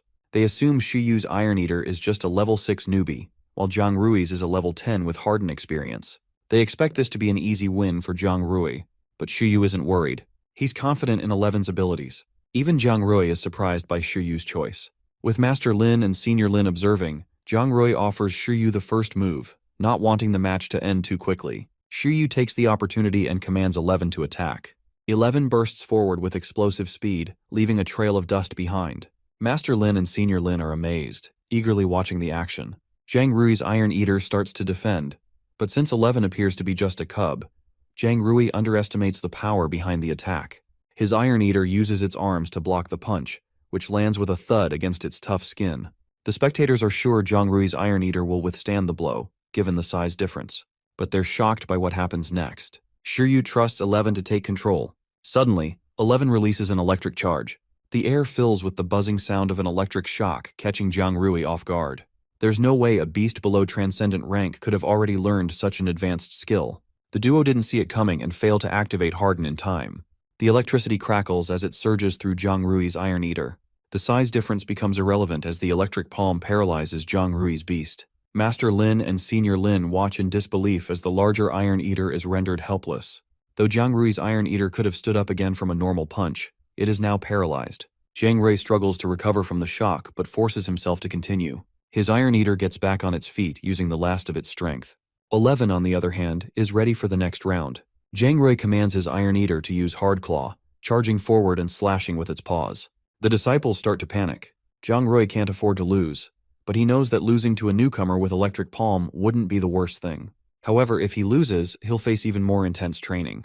He urges his Iron Eater to attack with everything it has, unsure if he can win. Shiryu isn't worried. He tells 11 not to dodge the incoming attack but to block it and strike back. Shiryu is determined to show 11's full strength, wanting to demonstrate how his pet beast has mastered both Harden and Electric Palm. This is just the beginning. Shiryu holds back other moves for later. 11 stands still as Zhang Rui's Iron Eater's Hard Claw strikes him. The attack leaves only a scratch on 11's hardened skin. The higher mastery of Harden surprises Zhang Rui, who didn't expect the attack to have so little effect. His Iron Eater charges again, but 11 easily ducks beneath the incoming blow, using his enhanced agility and the combination of Harden and Electric Palm. As Zhang Rui's Iron Eater charges its fist, 11 leaps upward, striking his opponent from below and landing a powerful blow directly on Zhang Rui's beast. The spectators are stunned. They knew 11 had explosive power, but they didn't expect him to be this strong. The large Iron Eater crashes to the ground right in front of Zhang Rui, who is left in disbelief. Shiryu thanks his opponent for the battle, feeling grateful that Zhang Rui at least managed to put up some resistance. Zhang Rui curses under his breath, shocked by the power of a level 6 Iron Eater cub. He realizes he's facing a beast that has mastered both Harden and Electric Palm. The disparity between the two Iron Eaters is far greater than he expected. Zhang Rui is shaken, wondering how his seniors, who have trained for years, could never pull off an attack like that. Master Lin takes the opportunity to remind Zhang Rui that tougher training lies ahead for him. He places a hand on Shiryu's shoulder, signaling that Shiryu's progress is noteworthy. The disciples notice the gesture, and amidst the rumors circulating about Shiryu, one stands out as particularly amusing. Shiryu could possibly be Master Lin's illegitimate son, given the power he's displaying. While the idea seems far-fetched, it becomes the most popular and amusing speculation among the disciples. With Zhang Rui's Iron Eater injured, Master Lin advises him to take it to the healing area. He then instructs the other disciples to continue with their training while asking Shiryu to accompany him. Master Lin remains unfazed, and the disciples carry on training, though some still feel tense about the presence of the newcomer. Meanwhile, Lin Shuju, still in awe of 11's transformation, is lost in thought. She's fixated on 11's rapid growth and newfound strength, unable to focus on anything else. Some disciples try to approach her, but she quickly cuts them off, urging them to train harder and dismissing distractions. It's clear that she's fully absorbed in thoughts of the cub she raised. As Shiryu, 11, and Master Lin walk down a long hallway, 11 recognizes the familiar figure of the old man. He realizes that Master Lin must have spent considerable time at the breeding base. They enter a room labeled Battle, engraved on the floor. To 11's surprise, he is greeted by Lin Shuju, who is overjoyed to see him again. She's relieved to see that the cub she raised is still the same, though astonished by the immense power 11 has gained. Master Lin praises Shiryu's Iron Eater, acknowledging its strength, but quickly points out that 11 is a truly unique beast. Shiryu humbly thanks him, and Master Lin reassures him that he has a bright future ahead. Shiryu feels flattered by the attention, though Master Lin can't help but feel a tinge of sadness, knowing there's not much more he can teach Shiryu at this point. Master Lin pauses before summoning his own Iron Eater, a large blue Thunder Iron Eater. The beast, twice the size of its tamer, appears with a confident stance and massive metal claws. It's a full-fledged, mature Iron Eater with impressive power. Master Lin prepares to demonstrate the next step for Shiryu's training, particularly focusing on the development of Electric Palm. Master Lin recalls the first manual Shiryu received, outlining the different mastery levels for Harden. The basics of this skill are already understood, but now that Shiryu has learned Electric Palm, Master Lin explains that it's still at a beginner level. While the skill is strong enough to paralyze an opponent, as demonstrated earlier, it lacks the penetrating power needed to break through hardened defenses immediately. Master Lin signals his Iron Eater to demonstrate the next step. Green columns rise from the ground in the training room, and the giant Thunder Iron Eater turns to face them. It charges its palm, generating blue electricity around its fist. With a powerful roar, it releases the energy, and the blue electricity shoots straight toward the green column. Upon contact, the column shatters in a massive rumble, demonstrating the destructive power of this proficient-level Electric Palm. The piercing and penetrating abilities of the skill are clear to everyone in the room. Yu is left in awe, witnessing the vast difference in power. 11, however, is inspired by the demonstration and looks eager to train harder. Master Lin asks Yu if 11 will grow up to be as powerful as that, making Yu smile. But the lesson isn't over yet. Master Lin wants to demonstrate the proficient level of electric palm further. Noticing that 11 is tired after using the skill once, Master Lin signals his Iron Eater to prepare for the next phase of the demonstration. At the proficient level, electric palm can be maintained much longer, with the electricity enveloping both hands, acting like armor. Master Lin is eager to show how 11 can progress, emphasizing the importance of mastering this advanced technique for the future. The Big Iron Eater focuses on generating electricity, and this electricity begins to cover its entire body. Master Lin is confident that the duo will train to reach this high level. Suddenly, his pet beast zooms through the room at lightning speed. The perfect level means using high electricity voltage to stimulate the Iron Eater's body, producing explosive power, enabling even large Iron Eaters to move like the wind. So far, the team has made progress in power, defense, and speed. Electric Palm, when mastered, is definitely overpowered. An electric laser begins charging above the room. Once fully powered, it discharges a line of electricity aimed directly at the arena. The Big Iron Eater interrupts the discharge and cuts through the electricity. Yu is amazed by this higher-level demonstration. 11 is also impressed, begging to be taught this skill, even though he usually avoids shortcuts. He plans to make up for it later. The display of electric palm excites them both. Master Lin tells them that this level is nothing. He urges his Iron Eater as they prepare to show what Yu and 11 should aim for. Master Lin snaps his fingers, and the Big Iron Eater raises its hands in the air. More electricity starts to generate at its palms and courses through its body. The Big Iron Eater begins to use Harden. This surprises Yu and 11. The Iron Eater smiles, looking like a lightning emperor, and no one should dare cross its path. Yu explains that this is not just a simple combination, but a fusion of Harden and electric palm beyond the perfect level. It's called an esoteric skill, a combination of two perfect level skills, something seen only in grandmasters. Her father's esoteric skill is electric armor. Yu has witnessed this many times, using her phone as she explains. She knows this skill can stand its ground against a sovereign-level beast. She puts her phone away and explains that combos are difficult to master. Harden and electric palm are not natural combo skills for Iron Eaters, as these two skills are usually mastered separately. Yu saw how Master Lin struggled to teach his pet beast this combo. Using both skills at once isn't easy. She notes that mastering combo skills involves 2 steps. First, determining if the pet beast can use both skills simultaneously, and second, figuring out if they're compatible. Raising the mastery level of both skills helps the beast coordinate the combo. Currently, 11 is a beginner in electric palm and proficient in Harden. This thought sends Yu into overdrive. Shuju adds that in the taming world, it is said that a combo may not be the strongest skill, but the strongest skill is a combo.